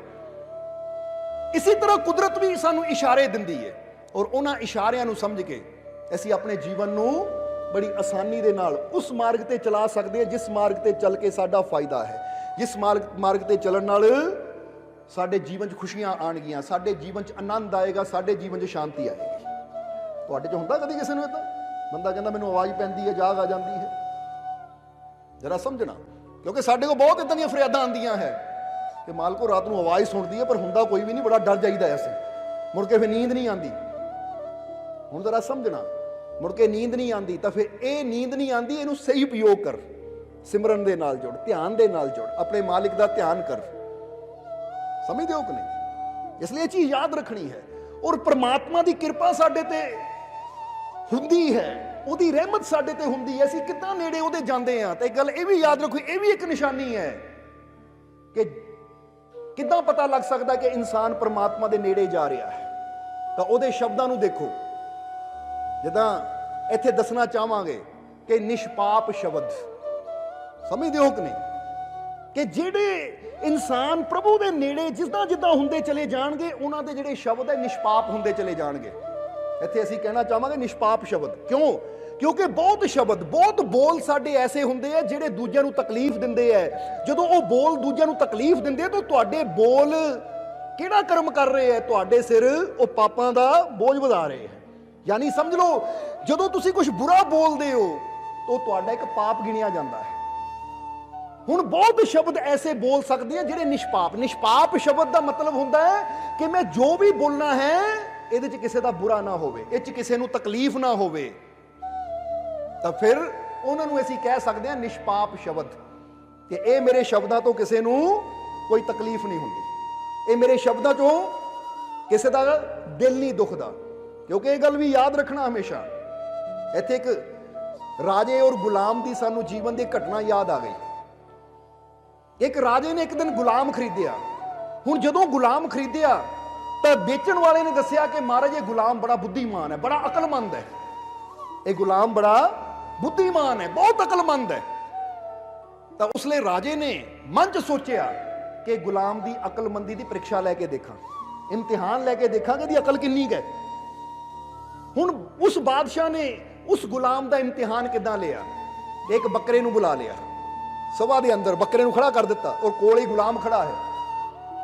तो उस वेले बादशाह ने उस गुलाम नूं कहा कि मैं तैनूं कुछ सवाल पूछने हैं, अगर तू उहदा सही जवाब देगा तो हो सकता कि तेरे सही जवाब तो खुश हो के मैं तैनूं गुलामी तो ही आजाद कर देवां। इसलिए अगर तू सही जवाब दिते मैनू खुश करने वाले, यानी मैनू तसल्ली होनी चाहिए कि तू जो जवाब दे रहा हो बिल्कुल सही दे रहा है, तो फिर मैं तेनू गुलामी तो आजाद कर दूं। गुलाम ने कहा आका, आका यानी मालिक पूछो। तो बादशाह ने कहा दस, ये बकरा खड़ा है, ये बकरा खड़ा है, ਇਹਦੇ ਚ दस सब तो फायदा देने वाली चीज केड़ी है? सब तो फायदा देने वाली चीज केड़ी है? तो उस वेले गुलाम गया बकरे दे कोल और बकरे दे मुंह नूं खोलिया और ओदी जुबान नूं बाहर कढ़िया, कहंदा महाराज सब तो फायदा देने वाली चीज है ये जुबान, जरा समझना। फिर बादशाह ने कहा अच्छा हुण ये दस सब तो नुकसान देने वाली चीज केड़ी है? और फिर बकरे दे कोल गया, फिर ओदा मुंह खोल के फिर ओदी जुबान बाहर कढ़ी, कहंदा महाराज सब तो नुकसान देने वाली चीज भी ये जुबान ही है। हुण जरा समझना। तो उस वेले नाल गुलाम ने यह भी कहा कि महाराज ये बहुत गहरा ज्ञान है, जे समझ लो तो इंसान ये दो शब्दों तो ही अपने जीवन को बदल सकता है। हुण जरा तुसीं कोई समझे कि नहीं? हुण वो इशारा गल तो बकरे की चल रही सी, पर इशारा किहदी तरफ सी? इशारा सी सारी इंसानियत की तरफ कि अगर वो कहते देखा जाए तो फायदा देने वाली चीज केड़ी है? ये तुहाडी जुबान। क्योंकि जदों ये जुबान नाल तुसीं अच्छा बोलदे हो, जदों ये जुबान नाल कुछ प्यारा बोलदे हो, जदों ये जुबान नाल भलाई दी मंग करदे हो, यानी जो भी अच्छाई है जदों वो अच्छे शब्द जुबान नाल बोलदे हो तो जुबान ही तुहानूं कित्थे लै जांदी है? बोलो लै जांदी है कि नहीं? हुण कोई इंसान तुहानूं प्यार नाल बुलांदा है तो ओदी इज्जत तुहाडीआं नज़रां च कित्थे पहुंच जांदी है? तुहाडे हिरदे च ओदा प्यार कितना वध जांदा है, तुहाडे हिरदे च ओदा सत्कार कितना वध जांदा है। तो यही जुबान इंसान की जिंदगी नूं बर्बाद भी कर दिंदी है, सब तो ज़्यादा नुकसान भी दिंदी है। क्योंकि जदों इस जुबान नाल इंसान झूठ बोलता है या ये जुबान नाल इंसान बुरे बचन बोलता है, बद कलामी करता है, गाली गलोच करता है, तो फिर यही जुबान इंसान की जिंदगी नूं नष्ट भी कर दिंदी है। तां ही तां कहंदे महाभारत का युद्ध ये जुबान के पिछे तो हो गया सी कि उस गलत शब्द कुछ समय ते बोले गए, उन्हां शब्दां ने दुर्योधन के हिरदे ते चोट की, तो एडा वड्डा महाभारत हो गया। सो ये जुबान नूं अगर असीं अपने कंट्रोल च करिए, ताही तक कहा गया कि जीवा जिन बस में करी तिन बस कियो जहान, नहीं तो अवगुण उपजे कहे सब संत सुझान। संत तुलसीदास की बाणी है कि जिन्हां अपनी जुबान नूं अपने कंट्रोल च कर लिया, जीवा जिन बस में करी तिन बस कियो जहान, वो कहते जुबान नूं कंट्रोल च करना सिख लै कि मेरी जुबान तो कोई बुरा बोल ना निकले, बुरा कलाम ना निकले, तो तू समझ ला दुनिया के दिलों नूं अपने वस च कर सकता है। तो जे जुबान ही तेरे आउट ऑफ कंट्रोल है, तेरे कंट्रोल तो बाहर है, तेन पता ही नहीं है किहड़े वेले की बोलना है, या माड़ी माड़ी गल ते गाली गलोच करना है, क्रोध विच अपशब्द बोलना है, तो फिर ये तेरी जुबान ही तेनू बर्बाद भी कर देगी। समझ आ रही है कि नहीं? और ये भी गल इत्थे कहना चाहांगे कि जुबान दे उपर एक तो हुंदा दूजे नू बुरा बोलना या दूजे नू अच्छा बोलना, और इत्थे ये भी कहांगे अपने वास्ते भी कुछ बोलना है ना तो कभी बुरा ना बोलो, अच्छा बोलो। समझते हो कि नहीं? हुण बुरा बोलना किहनूं कह दिंदे हैं? जे तां असीं कई बार दसीदा है इंसान नूं कोई तकलीफ है, कोई दुख है, तो इंसान अपनी जुबान तो जे बोलदा है आ मेरा दुख बहुत खतरनाक है, मेरा दुख कभी दूर नहीं होना, मेरे दुख इदां ही रहने हैं, तो समझ लो अपनी जुबान तो वह बुरे शब्द बोल रहा है जिन्हां उहदे जीवन नूं नरक बना देना है, दुखां नाल भर देना है। तो दूजे पासे जे इंसान कहता है, की कहता है कि मालिक दी रहमत ना मेरे सारे दुख दूर हो गए, मालिक दी रहमत ना मेरे सारे दुख दूर हो गए, मालिक दी रहमत ना मेरे सारे दुख दूर हो गए। अगर ये वचन इंसान सवेरे सवेरे 10 वारी कह लावे ना पूरे विश्वास नाल, ਤਾਂ ਉਹ ਕੁਝ ਦਿਨਾਂ 'ਚ ਫੀਲ ਕਰੇਗਾ, ਮਹਿਸੂਸ ਕਰੇਗਾ ਕਿ ਮੇਰੇ ਸਾਰੇ ਦੁੱਖ ਦੂਰ ਹੋ ਗਏ। ਕਿਉਂਕਿ ਸ਼ਬਦਾਂ ਦਾ ਸਾਡੇ ਜੀਵਨ ਤੇ ਬੜਾ ਅਸਰ ਪੈਂਦਾ ਹੈ। ਇਸ ਲਈ ਬਾਈਬਲ ਦੇ ਅੰਦਰ ਤਾਂ ਬੜਾ ਖੋਲ ਕੇ ਲਿਖਿਆ ਹੈ ਕਿ ਈਸ਼ਵਰ ਪਹਿਲਾਂ ਸ਼ਬਦ ਸੀ ਔਰ ਸ਼ਬਦ ਤੋਂ ਹੀ ਹਰ ਚੀਜ਼ ਦੀ ਉਤਪਤੀ ਹੋਈ ਹੈ। ਸ਼ਬਦ ਈਸ਼ਵਰ ਦੇ ਅੰਦਰ ਹੈ ਤੇ ਈਸ਼ਵਰ ਸ਼ਬਦ ਦੇ ਅੰਦਰ ਹੈ। ਹੁਣ ਇਹ ਸ਼ਬਦ ਕੀ ਹੈ? ਆ ਤੁਹਾਡੇ ਜ਼ੁਬਾਨ ਤੋਂ ਨਿਕਲਣ ਵਾਲੇ ਵਚਨ। ਜਦੋਂ ਤੁਸੀਂ ਪੋਜ਼ਿਟਿਵ ਵਚਨ ਬੋਲਦੇ ਹੋ, ਅੱਛੇ ਵਚਨ ਬੋਲਦੇ ਹੋ, ਤਾਂ ਸਮਝ ਲਓ ਉਹ ਅੱਛੇ ਵਚਨਾਂ ਨੂੰ ਈਸ਼ਵਰ ਪੂਰਾ ਕਰਦਾ ਹੈ। ਤਾਂ ਜਦੋਂ ਬੁਰਾ ਬੋਲਦੇ ਹੋ, ਉਹ ਵੀ ਪੂਰੇ ਹੋ ਕੇ ਰਹਿਣੇ ਆ, ਕਿਉਂਕਿ ਸ਼ਬਦ ਉਹਦਾ ਪ੍ਰਭਾਵ ਤਾਂ ਸਾਡੇ ਜੀਵਨ ਤੇ ਪੈਣਾ ਹੀ ਹੈ। ਸਮਝਦੇ ਹੋ ਕਿ ਨਹੀਂ? ਹੁਣ ਤੁਸੀਂ ਕੁਝ ਬੁਰਾ ਖਾ ਲਿਆ, ਉਹਨਾਂ ਵੀ ਆਪਣਾ ਪ੍ਰਭਾਵ ਦੇਣਾ। ਤੁਸੀਂ ਕੁਝ ਅੱਛਾ ਖਾ ਲਿਆ, ਉਹਨਾਂ ਵੀ ਆਪਣਾ ਪ੍ਰਭਾਵ ਦੇਣਾ ਹੈ। ਇਸ ਲਈ ਇਹ ਤੁਸੀਂ ਦੇਖਣਾ ਹੈ ਕਿ ਮੇਰੇ ਵਾਸਤੇ ਕਿਹੜੀ ਚੀਜ਼ ਫਾਇਦੇਮੰਦ ਹੈ। ਇਸ ਲਈ ਸਭ ਸ਼ਬਦ ਸੋਚ ਸਮਝ ਕੇ ਬੋਲਣੇ ਹੈ। ਬੋਲੋ, ਸਮਝ ਗਏ ਕਿ ਨਹੀਂ? ਅੱਜ ਤੋਂ ਆਪਣੇ ਵਾਸਤੇ ਚੁਣ ਲਓ ਕਿ ਮੈਂ ਦੂਜਿਆਂ ਵਾਸਤੇ ਵੀ ਅੱਛੇ ਸ਼ਬਦ ਬੋਲਣੇ ਆ, ਤਾਂ ਆਪਣੇ ਵਾਸਤੇ ਵੀ ਅੱਛੇ ਸ਼ਬਦ ਬੋਲਣੇ ਆ। ਜੇ ਕਿਸੇ ਨੂੰ ਕੋਈ ਤਕਲੀਫ ਦੁੱਖ ਹੈ ਤਾਂ ਅੱਜ ਇਹ ਨੋਟ ਕਰ ਲੈਣਾ, ਘਰ ਜਾ ਕੇ ਅੱਖਾਂ ਬੰਦ ਕਰਕੇ ਬਸ ਮਾਲਿਕ ਵੱਲ ਧਿਆਨ ਦੇ ਕੇ ਸਵੇਰ ਦੇ ਟਾਈਮ ਕਰੋ ਤਾਂ ਜ਼ਿਆਦਾ ਅੱਛਾ ਹੈ। ਉਸ ਵੇਲੇ ਧਿਆਨ ਮਾਲਿਕ ਵੱਲ ਦੇ ਕੇ, ਜੇ ਕੋਈ ਸਾਨੂੰ ਤਕਲੀਫ ਹੈ, ਕੋਈ ਦੁੱਖ ਹੈ, ਤਾਂ ਫਿਰ ਉਸ ਵੇਲੇ ਅੰਦਰ ਹੀ ਇਹ ਗੱਲ ਕਹਿਣੀ ਹੈ, ਮਾਲਿਕ ਦੀ ਰਹਿਮਤ ਨਾਲ ਮੇਰੇ ਸਾਰੇ ਦੁੱਖ ਦੂਰ ਹੋ ਗਏ। ਔਰ ਇਹ ਕਦੀ ਅਜਮਾ ਕੇ ਦੇਖਣਾ, ਜੇ ਤੁਹਾਡੇ ਕਿਤੇ ਦਰਦ ਹੋ ਰਹੀ ਹੈ ਨਾ, ਸਿਰ ਦਰਦ, ਪੇਟ ਦਰਦ, ਕਿਤੇ ਵੀ ਦਰਦ ਹੋ ਰਹੀ ਹੈ, ਤਾਂ ਤੁਸੀਂ ਥੋੜੀ ਦੇਰ ਵਾਸਤੇ ਸ਼ਾਂਤ ਹੋ ਕੇ ਬੈਠੋ ਔਰ ਇਹ ਸੋਚੋ, ਮਾਲਿਕ ਦੀ ਰਹਿਮਤ ਨਾਲ ਮੇਰੀ ਦਰਦ ਠੀਕ ਹੋ ਗਈ, ਮੇਰੀ ਦਰਦ ਠੀਕ ਹੋ ਗਈ, ਮੇਰੀ ਦਰਦ ਠੀਕ ਹੋ ਗਈ। ਇਦਾਂ 11 ਵਾਰ ਤੁਸੀਂ ਕਹਿੰਦੇ ਹੋ ਤਾਂ ਤੁਸੀਂ ਆਪਣੇ ਆਪ ਬਾਅਦ ਚੋਂ ਫੀਲ ਕਰੋਗੇ ਦਰਦ ਅੱਗੇ ਨਾਲੋਂ ਘਟ ਰਿਹਾ ਹੈ। ਕਿਉਂਕਿ ਵਿਗਿਆਨਿਕ ਤੌਰ ਤੇ ਇਹ ਸਾਬਿਤ ਹੋ ਚੁੱਕਾ ਹੈ ਕਿ ਜਦੋਂ ਤੂੰ ਆਪਣੇ ਸ਼ਬਦਾਂ ਨੂੰ ਵਿਸ਼ਵਾਸ ਨਾਲ ਬੋਲਦਾ ਹੈ, ਤਾਂ ਜਿੱਦਾਂ ਦੇ ਤੂੰ ਸ਼ਬਦ ਬੋਲਦਾ ਹੈ, ਤੇਰੇ ਸਰੀਰ 'ਚ ਉਦਾਂ ਦੇ ਰਸਾਇਣ ਬਣਨੇ ਸ਼ੁਰੂ ਹੋ ਜਾਂਦੇ ਹੈ। ਕਿਉਂਕਿ ਤੇਰਾ ਸਰੀਰ ਰਸਾਇਣਾਂ ਤੋਂ ਤਾਂ ਬਣਿਆ ਹੈ। ਸਮਝਦੇ ਹੋ ਕਿ ਨਹੀਂ? ਇਸੇ ਲਈ ਕਹਿੰਦੇ ਨਾ 70 ਜਾਂ 72% ਤਾਂ ਪਾਣੀ ਹੈ ਇਹਦੇ ਅੰਦਰ। ਹੁਣ ਜਿੱਦਾਂ ਦੇ ਤੂੰ ਸ਼ਬਦ ਬੋਲਣੇ ਹੈ, ਉਹਦਾ ਪ੍ਰਭਾਵ ਤੇਰੇ ਜੀਵਨ ਤੇ ਪੈਣਾ ਸ਼ੁਰੂ ਹੋ ਜਾਣਾ ਹੈ।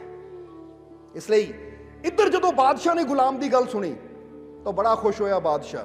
ਕਹਿੰਦਾ ਵਾਕਈ ਇੱਕ ਇਨਸਾਨ ਦੀ ਜ਼ੁਬਾਨ ਹੈ ਜੋ ਇਨਸਾਨ ਦੇ ਜੀਵਨ ਨੂੰ ਖੁਸ਼ੀਆਂ ਨਾਲ ਵੀ ਭਰ ਸਕਦੀ ਹੈ, ਤੇ ਇਨਸਾਨ ਦੇ ਜੀਵਨ ਨੂੰ ਨਰਕ ਵੀ ਬਣਾ ਸਕਦੀ ਹੈ, ਇਨਸਾਨ ਦੇ ਜੀਵਨ ਨੂੰ ਦੁੱਖਾਂ ਨਾਲ ਵੀ ਭਰ ਸਕਦੀ ਹੈ।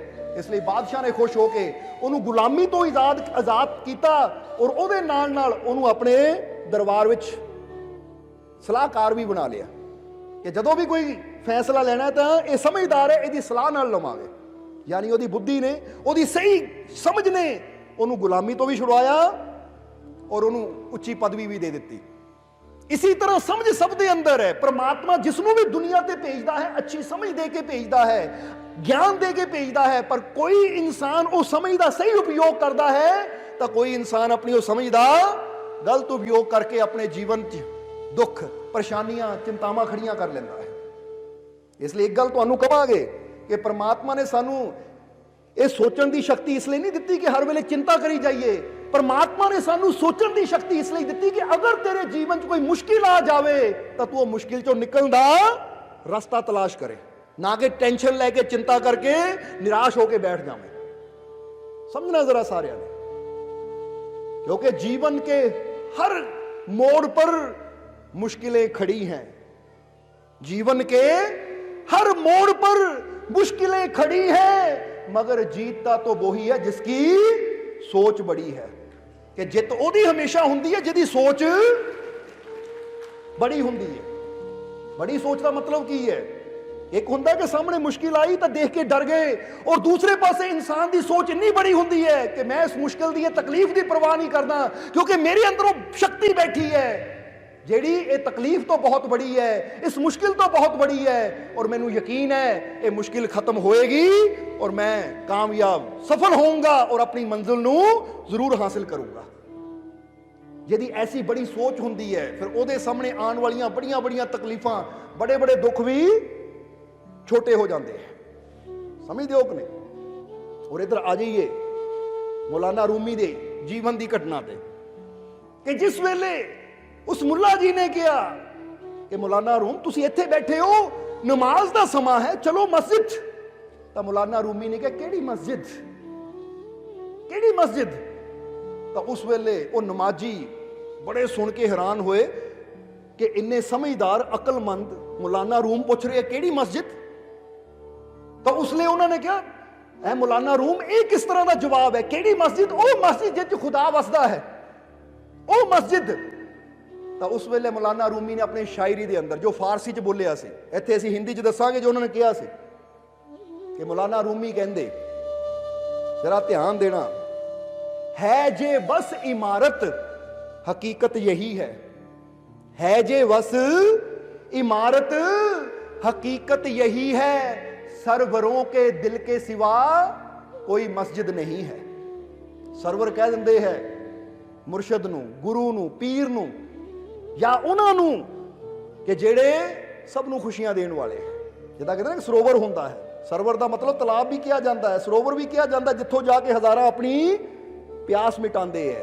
ਹੁਣ ਇੱਥੇ ਇਹ ਗੱਲ ਯਾਦ ਰੱਖਣਾ ਕਿ ਮੌਲਾਨਾ ਰੂਮੀ ਦਾ ਇਸ਼ਾਰਾ ਕੀ ਹੈ, ਜਾਂ ਫਿਰ ਇੱਕ ਹੋਰ ਲਾਈਨ ਦੇ ਵਿੱਚ ਉਹ ਕਹਿੰਦੇ ਹੈ, ਜ਼ਰਾ ਧਿਆਨ ਦੇਣਾ ਕਿ ਆਸ਼कों के दिल के सिवा खुदा कहीं भी नहीं है।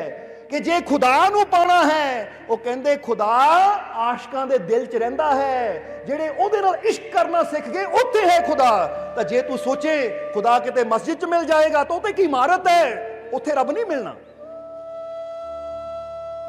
ਇਹ ਚੀਜ਼ ਨੂੰ ਥੋੜਾ ਤੁਸੀਂ ਸਮਝਣਾ ਹੈ, ਕਿਉਂਕਿ ਮੌਲਾਨਾ ਰੂਮੀ ਸਮਝਾਣਾ ਕੀ ਚਾਹੁੰਦੇ ਆ ਸਾਨੂੰ, ਕਿ ਸਾਨੂੰ ਆਪਣੇ ਅੰਦਰ ਇਸ਼ਕ ਪੈਦਾ ਕਰਨਾ ਪਏਗਾ, ਸਾਨੂੰ ਆਪਣੇ ਅੰਦਰ ਅੱਛਾਈ ਪੈਦਾ ਕਰਨੀ ਪਏਗੀ। और जे साडे अंदर अच्छाई है तो तुसी जींदी जागदी मस्जिद हो सकते हो, तुसी जींदे जागदे मंदिर हो सकते हो, क्योंकि जिथे अच्छाई है, सफाई है, नेकी है, वो परमात्मा दी खुदाई उत्थे ही रहिंदी है। समझना जरा सारियां ने। हुण जिस वेले मौलाना रूमी ने गल कही तो उन्होंने बड़ा गुस्सा आया, पर कर कुछ सकते नहीं सी, क्योंकि मौलाना रूमी कोई मामूली इंसान नहीं सी, आखिर उच्ची पदवी दे मालिक सी। जद नूं शम्स तबरेज आ गए, जदों तबरेज आए तो मौलाना रूमी ने अपना सिर उन्हां दे कदमां 'च रखता, उन्हां दे कदमां नूं चुमिया, और उस वेले उन्हां मुल्ला दी तरफ, नमाजियां दी तरफ देखिया। वो कहंदे, ऐ मुल्ला जी, जे खुदा पाना है ना, तुसीं मैनूं कहंदे सी मस्जिद आओ, पर मैं तुहानूं कहंदा जे खुदा पाना तो मेरे मुर्शद दे कदमां 'च आओ, क्योंकि मैनूं भी इत्थे मिलिया तो तुहानूं भी ਇੱਥੇ ਹੀ ਮਿਲਣਾ ਹੈ, ਕਿਉਂਕਿ ਬਿਨਾ ਮੁਰਸ਼ਦ ਤੋਂ ਕਦੀ ਪਰਮਾਤਮਾ ਤੱਕ ਪਹੁੰਚਿਆ ਜਾ ਹੀ ਨਹੀਂ ਸਕਦਾ। ਇਹ ਗੱਲ ਸਮਝਣਾ ਜ਼ਰਾ ਸਾਰਿਆਂ ਨੇ। ਤਾਂ ਹੀ ਤਾਂ ਗੁਰੂ ਰਹਿਬਰ ਵੀ ਦੱਸਦੇ ਆ ਗਏ ਹੈ ਕਿ ਵਿੱਚ ਸੰਗਤ ਹਰ ਪ੍ਰਭ ਬਸੇ ਜੀਓ। ਉਹਨਾਂ ਦਾ ਇਸ਼ਾਰਾ ਕੀ ਸੀ ਕਿ ਸਤਸੰਗ ਵਿੱਚ ਆਏਗਾ, ਸੰਤਾਂ ਫਕੀਰਾਂ ਦੀ ਸੋਬਤ ਚ ਆਏਗਾ ਤਾਂ ਫੇਰ ਹੀ ਪ੍ਰਭੂ ਤੱਕ ਪਹੁੰਚੇਗਾ। ਇਸ ਲਈ ਤਾਂ ਇੱਕ ਸ਼ਾਇਰ ਨੇ ਵੀ ਬੜਾ ਪਿਆਰਾ ਲਿਖਿਆ ਹੈ कि पत्थर में खुदा है, पत्थर में खुदा है, पत्थर खुदा नहीं, सबके बसा है दिल में, वो कोई गुमशुदा नहीं। जरा समझना, पत्थर में खुदा है, पत्थर खुदा नहीं, सबके बसा है दिल में, वो कोई गुमशुदा नहीं। अरे गौर तो कर उसे बाहर ढूंढने वाले, तू ही जुदा है उससे, वो तुझसे जुदा नहीं। जरा समझना, इत्थे इशारा की कीता गया है, परमात्मा कित्थे है? वो दस दे कि पत्थर में खुदा है पर पत्थर खुदा नहीं। हुण तुहाडे अंदर परमात्मा है या पत्थर अंदर परमात्मा, पर जे कोई पत्थर नूं चक लवे कि यही खुदा है, वो कहंदे इहदे अंदर खुदा है पर यह खुदा नहीं है, क्योंकि खुदा तां इस तो बहुत उपरली चीज है।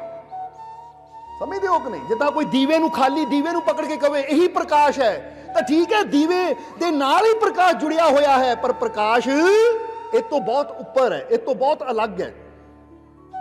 पर उसनूं हुण पत्थर नहीं समझ सकता, क्योंकि पत्थर को वो सेंस है नहीं, पत्थर को वो समझ है नहीं, पत्थर को युक्ति है नहीं। पर जे तुसी समझना चाहो तो तुसी अपने अंदर बैठे हुए उस खुदा नूं, उस परमात्मा प्रभु नूं समझ सकते हो। समझना जरा सारिਆਂ ने। कहते एक फकीर अपने कुत्ते नूं लैके जा रहे थे, एक फकीर अपने कुत्ते नूं लैके जा रहे थे। बड़ी प्यारी घटना याद आ गई इत्थे कि जदों कुत्ते नूं लैके जा रहे हैं, यानी ये नहीं कि फकीरां दे गल च कोई रस्सी बन्नी हुई है, नहीं, फकीर तुर रहा, कुत्ता भी नाल नाल चल रहा है, और जिथे फकीर बह जांदे सी वो भी बह जांदा सी, जदों फकीर अपनी कुल्ली जांदे सी वो भी बाहर बैठा रहिंदा सी। हुण अपने कुत्ते दे नाल जदों फकीर जा रहे हैं तो अगे एक शराबी आ रहा है, अगे एक शराबी आ रहा है, तो शराबी ने आके फकीरां नूं मजाक च पुछया, नशा कीता होया सी? ਨਸ਼ਾ ਕੀਤਾ ਹੋਇਆ ਸੀ ਤਾਂ ਆ ਕੇ ਫਕੀਰਾਂ ਨੂੰ ਪੁੱਛਿਆ ਕੁੱਤੇ ਵੱਲ ਦੇਖ ਕੇ ਕਿ ਮਹਾਰਾਜ ਇਹ ਕੁੱਤਾ ਚੰਗਾ ਜਾਂ ਇਨਸਾਨ ਚੰਗਾ ਹੈ, ਕੁੱਤਾ ਚੰਗਾ ਹੈ ਜਾਂ ਇਨਸਾਨ ਚੰਗਾ ਹੈ। ਤਾਂ ਉਸ ਵੇਲੇ ਫਕੀਰ ਮੁਸਕਰਾ ਕੇ ਕਹਿਣ ਲੱਗੇ ਕਿ ਇੱਥੇ ਗੱਲ ਕੁੱਤੇ ਦੀ ਨਹੀਂ, ਅਸੀਂ ਗੱਲ ਜਾਨਵਰਾਂ ਦੀ ਕਰ ਦਿੰਦੇ ਹਾਂ। ਫਕੀਰਾਂ ਨੇ ਕਿਹਾ ਕਿ ਤੂੰ ਪੁੱਛਿਆ ਹੈ ਕਿ ਕੁੱਤਾ ਯਾਨੀ ਜਾਨਵਰ ਇਹ ਚੰਗਾ ਹੈ ਜਾਂ ਇਨਸਾਨ ਚੰਗਾ ਹੈ। ਤਾਂ ਫਕੀਰ ਕਹਿੰਦੇ ਇੱਕ ਗੱਲ ਯਾਦ ਰੱਖ, ਜੋ ਇਸ ਵੇਲੇ ਤੇਰੀ ਹਾਲਤ ਹੈ ਨਾ, ਅਸੀਂ ਤੈਨੂੰ ਇਹ ਕਹਿਣਾ ਚਾਹਾਂਗੇ ਕਿ ਇੱਕ ਕੁੱਤਾ, ਇੱਕ ਜਾਨਵਰ ਜਿੰਨੀ ਮਰਜ਼ੀ ਸ਼ਰਾਬ ਪੀ ਲਾਵੇ ਉਹ ਇਨਸਾਨ ਨਹੀਂ ਬਣ ਸਕਦਾ, ਉਹਨਾਂ ਜਾਨਵਰ ਹੀ ਰਹਿਣਾ ਹੈ। ਸਮਝਦੇ ਹੋ ਕਿ ਨਹੀਂ?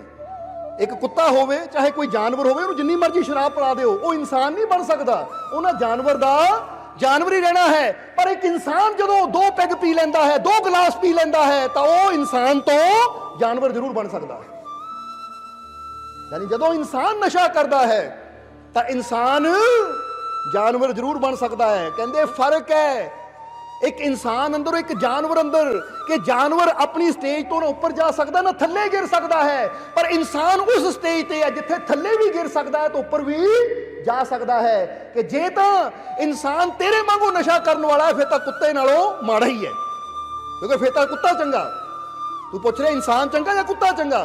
ਪਰ ਜੇ ਇਨਸਾਨ ਆਪਣੇ ਅੰਦਰ ਛੁਪੀ ਹੋਈ ਉਹ ਸ਼ਕਤੀ ਨੂੰ ਸਮਝ ਲਵੇ, ਉਹ ਪਰਮਾਤਮਾ ਨੂੰ ਸਮਝ ਲਵੇ, ਤਾਂ ਫਿਰ ਉਹ ਫਰਿਸ਼ਤਿਆਂ ਨਾਲੋਂ ਵੀ ਅਫਜ਼ਲ ਹੈ, ਫਿਰ ਫਰਿਸ਼ਤਿਆਂ ਨਾਲੋਂ ਵੀ ਉੱਚਾ ਹੈ।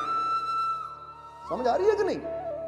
ਹੁਣ ਕਈ ਇਨਸਾਨ ਦੇਖਿਆ ਹੈ ਕਿ ਪਰਮਾਤਮਾ ਨੇ ਸਾਨੂੰ ਇਹ ਮੌਕਾ ਦਿੱਤਾ ਹੈ, ਅਸੀਂ ਆਪਣੀ ਸੁਰਤੀ ਨੂੰ ਉੱਚਾ ਲਿਜਾ ਕੇ ਫਰਿਸ਼ਤਿਆਂ ਤੋਂ ਵੀ ਉੱਪਰ ਉਹ ਦਰਜਾ ਪਾ ਸਕਦੇ ਹਾਂ, ਦੇਵੀ ਦੇਵਤਿਆਂ ਦੇ ਉੱਪਰ ਹੋ ਸਕਦੇ ਹਾਂ।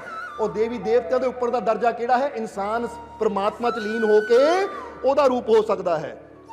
ਪਰ ਜੇ ਇਨਸਾਨ ਨਸ਼ਿਆਂ ਨਾਲ ਜੁੜ ਗਿਆ, ਕੋਈ ਵੀ ਨਸ਼ਾ ਜੋ ਸਾਡੀ ਸੁਰਤੀ ਨੂੰ ਗਿਰਾਵੇ, ਤਾਂ ਫਿਰ ਇਨਸਾਨ ਆਪਣਾ ਇਹ ਰੁਤਬਾ ਖੋ ਕੇ ਜਾਨਵਰਾਂ ਵਾਲੀ ਸਟੇਜ ਤੇ ਆ ਜਾਂਦਾ ਹੈ। ਇਸ ਲਈ ਕਹਿੰਦੇ ਨਾ ਭਈ ਪ੍ਰਾਪਤ ਮਨੁੱਖ ਦੇਹਰੀਆ, ਇਹ ਬੇਲਾ ਹੈ। ਜੇ ਪ੍ਰਭੂ ਨੇ ਮਨੁੱਖਾ ਦੇਹੀ ਦਿੱਤੀ ਹੈ ਤਾਂ ਆਪਣੀ ਅੰਦਰਲੀ ਸ਼ਕਤੀ ਨੂੰ ਪਹਿਚਾਨੋ ਤਾਂ ਕਿ ਤੁਸੀਂ ਪਰਮਾਤਮਾ ਦਾ ਰੂਪ ਹੋ ਸਕੋ, ਕਿਉਂਕਿ ਤੁਹਾਡੇ ਅੰਦਰ ਹੀ ਉਹ ਨੂਰ ਹੈ, ਤੁਹਾਡੇ ਅੰਦਰ ਹੀ ਉਹ ਪ੍ਰਕਾਸ਼ ਹੈ। ਔਰ ਇੱਕ ਇਨਸਾਨ ਦੇ ਅੰਦਰ ਕਿਹੜਾ ਪ੍ਰਕਾਸ਼ ਕੰਮ ਕਰਦਾ ਹੈ? ਇੱਥੇ ਹਜ਼ੂਰ ਮੁਹੰਮਦ ਦੇ ਜੀਵਨ ਦਾ ਇੱਕ ਬੜਾ ਪਿਆਰਾ ਕਿੱਸਾ ਯਾਦ ਆ ਗਿਆ ਸਾਨੂੰ। ਹਜ਼ੂਰ ਮੁਹੰਮਦ ਇੱਕ ਦਿਨ ਬੈਠੇ ਹੋਏ ਸੀ, ਹਜ਼ੂਰ ਮੁਹੰਮਦ ਬੈਠੇ ਹੋਏ ਸੀ ਤੇ ਉਸ ਵੇਲੇ ਉਹਨਾਂ ਨੂੰ ਮਿਲਣ ਵਾਸਤੇ ਫਰਿਸ਼ਤਾ ਜਿਬਰਾਈਲ ਆਇਆ। ਫਰਿਸ਼ਤਾ ਜਿਬਰਾਈਲ, ਹੁਣ ਜਦੋਂ ਫਰਿਸ਼ਤਾ ਜਿਬਰਾਈਲ ਹਜ਼ੂਰ ਦੇ ਕੋਲ ਆਏ, ਹਜ਼ੂਰ ਬੈਠੇ ਸੀ ਔਰ ਜਿਬਰਾਈਲ ਫਰਿਸ਼ਤਾ ਵੀ ਕੋਲ ਆ ਕੇ ਬਹਿ ਗਿਆ, ਤਾਂ ਉਸ ਵੇਲੇ ਜਿਬਰਾਈਲ ਫਰਿਸ਼ਤੇ ਦੇ ਮਨ ਦੇ ਵਿੱਚ ਆਪਣੀ ਉਮਰ ਨੂੰ ਲੈ ਕੇ ਇੱਕ ਗੁਮਾਨ ਆ ਗਿਆ, ਹੰਕਾਰ ਆ ਗਿਆ ਕਿ ਮੇਰੀ ਉਮਰ ਬਹੁਤ ਲੰਬੀ ਹੈ, ਮੇਰੀ ਉਮਰ ਬਹੁਤ ਲੰਬੀ ਹੈ। ਹੁਣ ਜਦੋਂ ਉਹਦੇ ਮਨ ਦੇ ਵਿੱਚ ਚੱਲ ਰਿਹਾ ਸੀ ਕਿ ਮੇਰੀ ਉਮਰ ਬਹੁਤ ਲੰਬੀ ਹੈ, ਸ਼ਾਇਦ ਇਹ ਮੇਰੇ ਤੋਂ ਜ਼ਿਆਦਾ ਉਮਰ ਦਰਾਜ਼ ਕੋਈ ਹੋਵੇ, ਤਾਂ ਹੁਣ ਹਜ਼ੂਰ ਦੇ ਕੋਲ ਬੈਠੇ ਤਾਂ ਕਹਿੰਦੇ ਨਾ ਘਟ ਘਟ ਕੇ ਅੰਤਰ ਕੀ ਜਾਣਤ। ਹਜ਼ੂਰ ਨੇ ਫਰਿਸ਼ਤੇ ਨੂੰ ਸਵਾਲ ਕੀਤਾ ਕਿ ਐ ਜਿਬਰਾਈਲ ਤੇਰੀ ਉਮਰ ਕਿੰਨੀ ਹੈ? ਪੁੱਛਿਆ ਐ ਜਿਬਰਾਈਲ ਤੇਰੀ ਉਮਰ ਕਿੰਨੀ ਹੈ? ਤਾਂ ਉਸ ਲਈ ਜਿਬਰਾਈਲ ਫਰਿਸ਼ਤੇ ਨੇ ਪਹਿਲਾਂ ਤਾਂ ਹੈਰਾਨੀ ਵੀ ਹੋਈ ਕਿ ਮੈਂ ਉਮਰ ਬਾਰੇ ਤਾਂ ਸੋਚ ਰਿਹਾ ਸੀ, ਔਰ ਹਜ਼ੂਰ ਨੇ ਉਹੀ ਸਵਾਲ ਪੁੱਛ ਲਿਆ ਕਿ ਤੇਰੀ ਉਮਰ ਕਿੰਨੀ ਹੈ? ਤਾਂ ਜਿਬਰਾਈਲ ਫਰਿਸ਼ਤੇ ਨੇ ਕਿਹਾ ਕਿ ਹਜ਼ੂਰ ਮੇਰੀ ਉਮਰ ਇਦਾਂ ਨਹੀਂ ਮੈਂ ਬੋਲ ਕੇ ਦੱਸ ਸਕਦਾ ਕਿੰਨੀ ਹੈ, ਪਰ ਹਾਂ ਮੈਂ ਤੁਹਾਨੂੰ ਇੱਕ ਨਿਸ਼ਾਨੀ ਦੱਸਦਾ ਹਾਂ, ਉਹ ਤੋਂ ਫਿਰ ਤੁਸੀਂ ਅੰਦਾਜ਼ਾ ਲਾ ਲਿਓ ਮੇਰੀ ਉਮਰ ਕਿੰਨੀ ਹੋ ਸਕਦੀ ਹੈ। ਤਾਂ ਹਜ਼ੂਰ ਕਹਿੰਦੇ ਦੱਸੋ ਨਿਸ਼ਾਨੀ। ਤਾਂ ਉਹਨੇ ਕਿਹਾ ਜਿਬਰਾਈਲ ਫਰਿਸ਼ਤੇ ਨੇ ਕਿ ਆਸਮਾਨ ਦੇ ਉੱਪਰ ਇੱਕ ਸਿਤਾਰਾ ਚਮਕਦਾ ਹੈ 70,000 ਸਾਲ ਤੋਂ ਬਾਅਦ, ਯਾਨੀ ਅੱਜ ਚਮਕਿਆ ਫਿਰ ਉਹਨਾਂ ਅਗਲੀ ਵਾਰ ਨੂੰ 70,000 ਸਾਲ ਬਾਅਦ ਚਮਕਣਾ ਹੈ। ਕਿ ਆਸਮਾਨ ਤੇ ਇੱਕ ਸਿਤਾਰਾ ਚਮਕਦਾ ਹੈ 70,000 ਸਾਲ ਬਾਅਦ, ਔਰ ਮੈਂ ਉਹ ਸਿਤਾਰਾ 70,000 ਵਾਰ ਦੇਖਿਆ ਹੈ। ਹੁਣ ਤੁਸੀਂ ਅੰਦਾਜ਼ਾ ਲਾ ਲਓ ਮੇਰੀ ਉਮਰ ਕਿੰਨੀ ਹੋ ਸਕਦੀ ਹੈ। ਯਾਨੀ ਇੱਕ ਵਾਰ ਫਿਰ ਦੱਸ ਦਈਏ, 70,000 ਸਾਲ ਬਾਅਦ ਇੱਕ ਤਾਰਾ ਚਮਕਦਾ ਹੈ ਔਰ ਮੈਂ ਉਹ ਤਾਰੇ ਨੂੰ 70,000 ਵਾਰ ਹੀ ਦੇਖਿਆ ਹੈ। ਹੁਣ ਤੁਸੀਂ ਅੰਦਾਜ਼ਾ ਲਾ ਲਓ ਕਿ ਮੇਰੀ ਉਮਰ ਕਿੰਨੀ ਹੋ ਸਕਦੀ ਹੈ। ਤਾਂ ਜੇ ਹੁਣ ਬੰਦੇ ਨੇ ਅੰਦਾਜ਼ਾ ਲਾਣਾ ਹੋਵੇ ਤਾਂ ਸ਼ਾਇਦ ਕੈਲਕੂਲੇਟਰ ਵੀ ਫੇਲ ਹੋ ਜਾਵੇ ਕਿ 70,000 ਸਾਲ ਬਾਅਦ ਇੱਕ ਤਾਰਾ ਨਿਕਲਦਾ ਹੈ ਔਰ ਮੈਂ 70,000 ਵਾਰ ਉਹਨੂੰ ਦੇਖਿਆ ਹੈ, ਤਾਂ ਬੜਾ ਲੰਬਾ ਟਾਈਮ ਹੋ ਗਿਆ। ਇਸ ਲਈ ਜਬਰੀਲ ਨੇ ਬੜੇ ਖੁਸ਼ ਹੋ ਕੇ ਕਿਹਾ ਕਿ ਮੈਂ ਉਹਨੂੰ 70,000 ਵਾਰ ਦੇਖਿਆ ਹੈ। ਹੁਣ ਹਜ਼ੂਰ ਤੁਸੀਂ ਆਪ ਹੀ ਅੰਦਾਜ਼ਾ ਲਾਓ ਮੇਰੀ ਉਮਰ ਕਿੰਨੀ ਹੋ ਸਕਦੀ ਹੈ। ਤਾਂ ਹਜ਼ੂਰ ਨੇ ਕਿਹਾ ਜਿਬਰਾਈਲ ਅਗਰ ਉਹ ਸਿਤਾਰਾ ਤੈਨੂੰ ਨਜ਼ਰ ਆ ਜਾਵੇ ਕੀ ਤੂੰ ਪਹਿਚਾਨ ਲਏਗਾ ਕਿ ਉਹੀ ਤਾਰਾ ਹੈ? ਜਬਰੀਲ ਨੇ ਕਿਹਾ ਜੀ ਜਿਸ ਨੂੰ ਮੈਂ 70,000 ਵਾਰ ਦੇਖਿਆ ਹੋਵੇ ਤਾਂ ਕਿਉਂ ਨਾ ਮੈਂ ਪਹਿਚਾਨੂ। ਜਦੋਂ ਵੀ ਉਹ ਤਾਰਾ ਮੇਰੇ ਸਾਹਮਣੇ ਆਏਗਾ ਮੈਂ ਪਹਿਚਾਨ ਲਵਾਂਗਾ ਕਿ ਉਹੀ ਤਾਰਾ ਹੈ। ਤਾਂ ਉਸ ਵੇਲੇ ਹਜ਼ੂਰ ਨੇ ਕਿਹਾ ਪੱਕੀ ਗੱਲ ਹੈ ਪਹਿਚਾਨ ਲਵਾਂਗਾ? जिबरील कहता हाँ हजूर, अगर वो तारा मेरे सामने आएगा तो मैं पहचान लूंगा। तो हजूर ने इन्नी गल कही, कहते लै फिर देख, कह के अपना इमामा यानी जो सिर ते पटका बनिया सी ऊपर किया। जो ऊपर किया तो मत्थे में ओही सितारा जिबराइल नूं चमकदा नजर आ गया। ओही सितारा फरिश्ते जिबराइल नूं चमकदा नजर आ गया।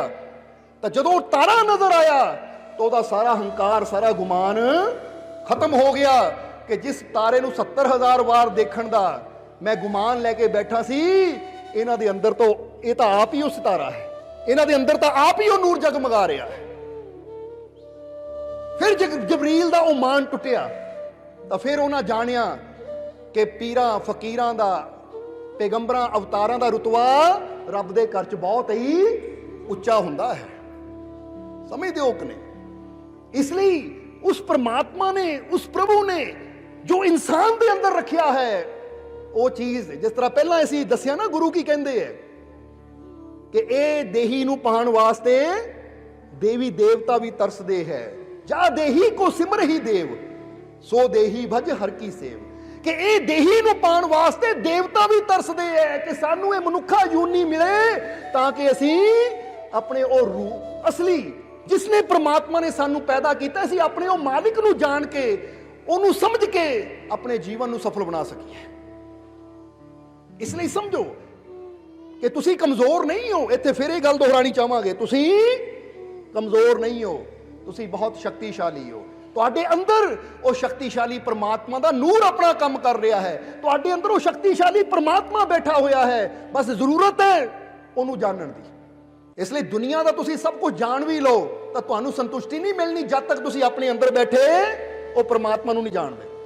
ताही तो इंसान नूं जिन्नी मर्जी उच्ची पदवी ते बिठा दो तां भी संतुष्टि नहीं मिलेगी, जिन्नी मर्जी दौलत दे दो तां भी संतुष्टि नहीं मिलेगी, जिन्ने मर्जी अच्छे तो अच्छे मकान च उहनूं बिठा दो तां भी संतुष्टि नहीं मिलनी। यानी दुनिया का हर अच्छे तो अच्छा पदार्थ उहनूं दे दो, कुछ दिन तो उहनूं खुशी होएगी पर फिर मन बेचैन होना शुरू हो जाएगा। जरा समझना। इसीलिए तो महावीर या महात्मा बुद्ध ने या होर फकीरां ने इस सच्चाई नूं समझिया और उन्होंने उस चीज नूं तलाश किया, उस चीज की तरफ कदम बढ़ाया जिथों पता सी कि इनू प्राप्त करके ही जीवन च संतुष्टि आनी है। ताही तो गुरबाणी भी कहती है ना, बिन तुद होर की मंगना सिर दुखा के दुख, देह नाम संतोखिया उतरे मन की। इत्थे भुख उतरनी किदां है? इसलिए जुड़ो अपने उस मालिक दे नाल। और यह भी गल हमेशा याद रखो कि यह तो हर कोई सिखांदा है कि पैसा किदां कमाया जाए या बिजनेस किदां चलाया जाए या कोर्ट कचहरियां च केस किदां लड़िया जाए, पर यह चीज़ सिर्फ सानू सत्संगत च बह के सीखण नूं मिलदी है कि अपने जीवन नूं सफल किदां बनाया जाए या उस परमात्मा नूं प्राप्त किदां कीता जाए जिन्हों प्राप्त करके साडा जन्म सफल होना है। इसलिए आ जाइए हुण इस चीज़ नूं कि पत्थर में खुदा है पर पत्थर खुदा नहीं। हुण तुहाडे अंदर परमात्मा है पर जे तुसीं सोचो मैं ही परमात्मा तो हाले तक तुसीं अपने आप नूं परमात्मा कहण दे हकदार नहीं हो। ठीक है तुहाडे अंदर है पर जब तक तुसीं उहनूं जान ना लवो समझ ना लवो जब तक तुहाडी खुद ही मिट के, क्योंकि जिस तरह समझ तवरेज ने अपनी वाणी च कहा, रूमी दे मुर्शद ने कि उस वक्त पता मैंने अल्लाह का पाया, उस वक्त पता मैंने अल्लाह का पाया जब नाम शमश तबरेज मैंने अपना मिटाया। कहते जो अपने आप नूं मिटाया ना, अपने नाम नूं मिटाया, फिर जाके परमात्मा का पता मैनू मिलिया। इत्थे गल की हो रही है? अपना आप गवाइए तां शो पाइए कि अपने आप नूं गवा के ही असीं अपने आप नूं मिटा के ही असीं परमात्मा नूं जान सकते हैं, परमात्मा हो सकते हैं।